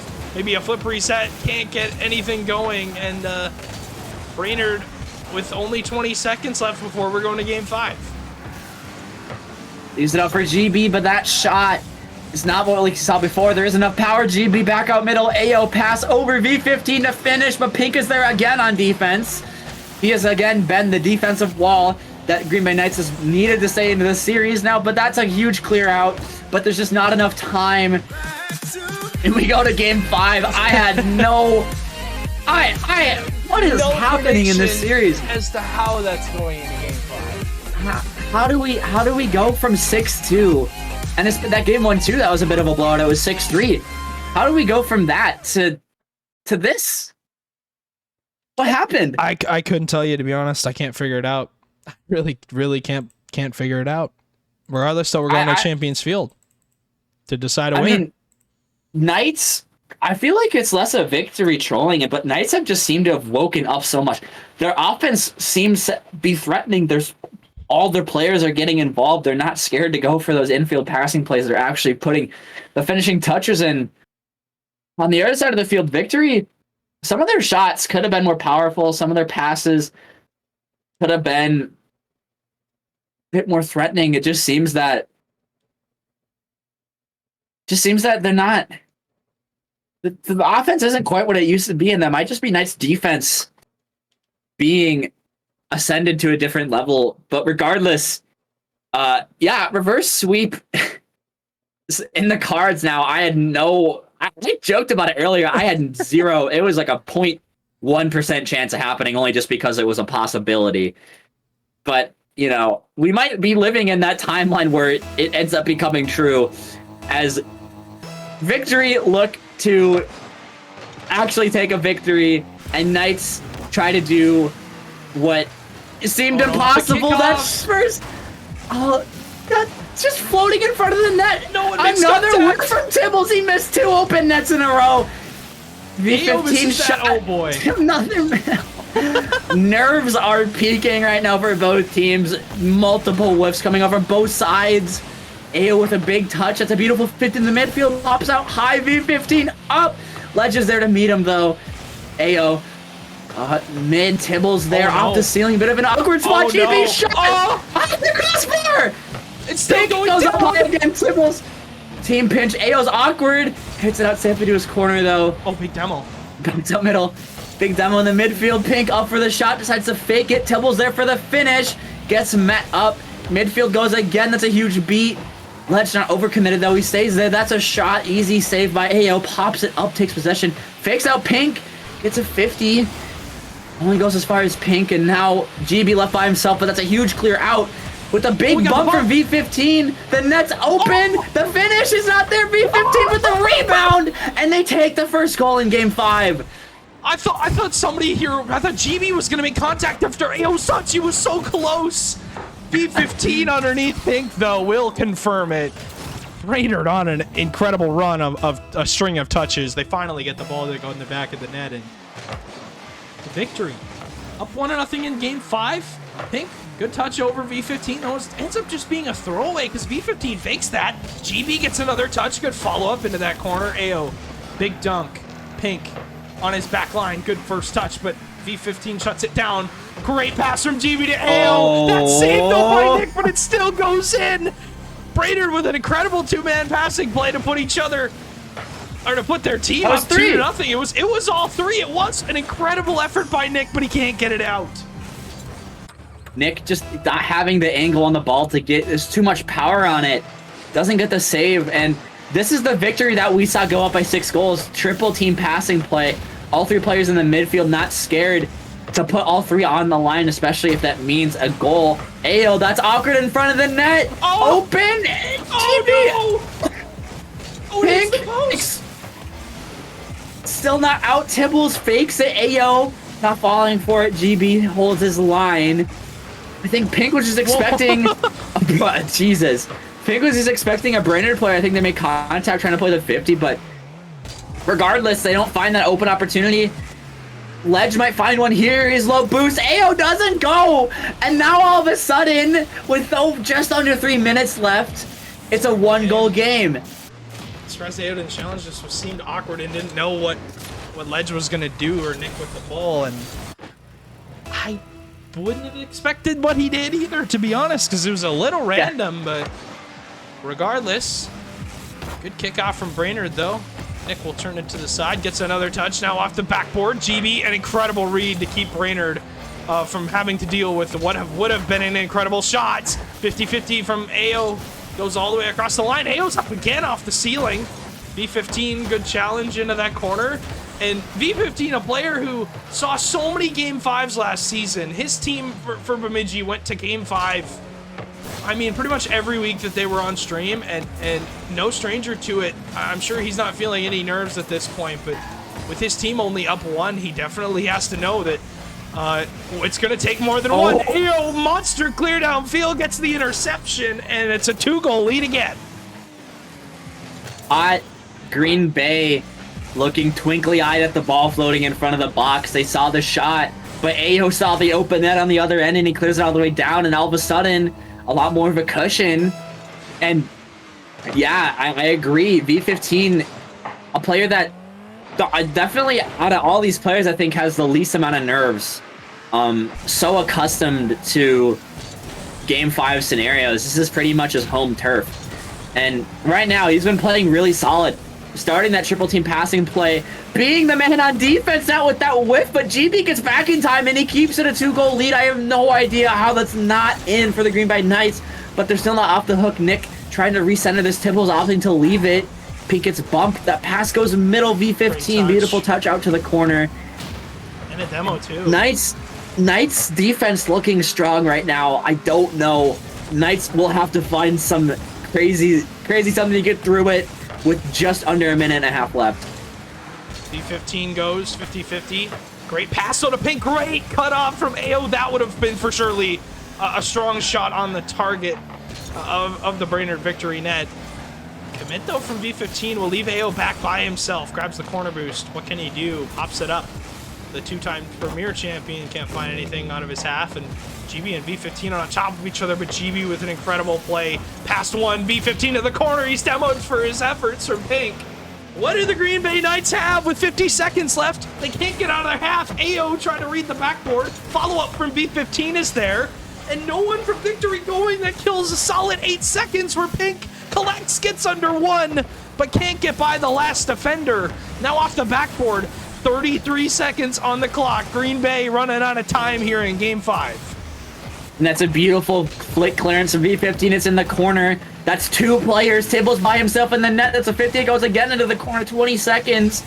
And Green Bay have nothing right now. They have no boost. They have no ball. Ayo pops this one away again. V15, huge beat, pass. Ayo pops it high. Just keep playing, keep away.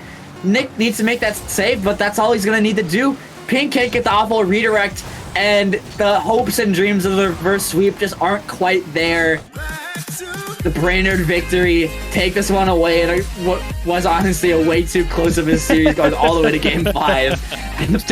After winning Game 2 6-2, I thought we all thought that was it. Might as well just write it off. But Brainerd victory doing what Stewie couldn't do when he was on the team and winning. Hey!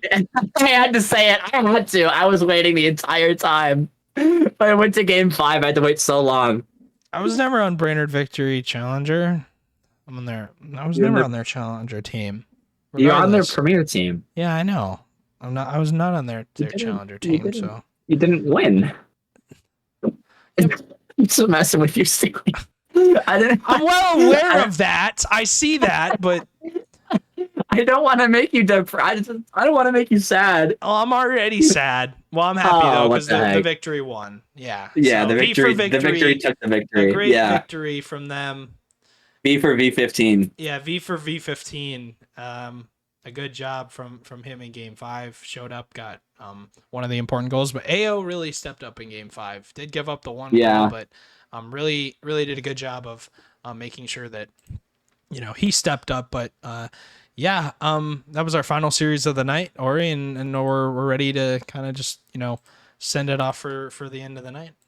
Conclude it. And I mean, I don't really know what else to say. It's a crazy series. No one really expected that to have the distance, especially Blakester not being there. Tibble subbing up somehow, making it going all the way to Game 5. Definitely can't be too disappointed with that. Ayo stepping up, GB in those first 2 games as the main scorer, V15 just being the defense, just the anchor of the team as he always is. And I don't really what more you can ask for Challenger Rocket League.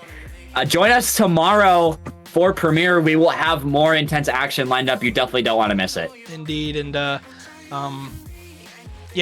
those likely going to be community streams though, so I'll send out the links, unfortunately, Ori. But Yeah, I'll be sending out the links for any premier player streams who have their matchups going on, so you'll be able to look from their point of view. Likely, maybe get an insider team comms. I have no idea, but yeah, appreciate it, Ori. Appreciate you joining me. Appreciate No all problem. the Rocket League, and we'll just give you a quick recap of the scores. Inferno with the unreal upset to start the day. With 2 subs, one of them being their AGM, and then the Steelhawks, of course, with the victory over the Lumberjacks, the Superiors with the dominating performance over the Des Moines Derecho, and then this last one, the victory shutting down the reverse sweep attempt by the Green Bay Knights, and that rounded out our evening. That rounds us out, and thank you so much from me and Ori and the MCS crew. Thank you so much for joining us for Challenger. We'll likely see you maybe tomorrow for some community streams if you find those links, but I'll have an announcement made in the Discord forum, so you'll be able to see of course which players are playing, which teams are playing on what community stream. But regardless, yeah, we'll see you guys tomorrow.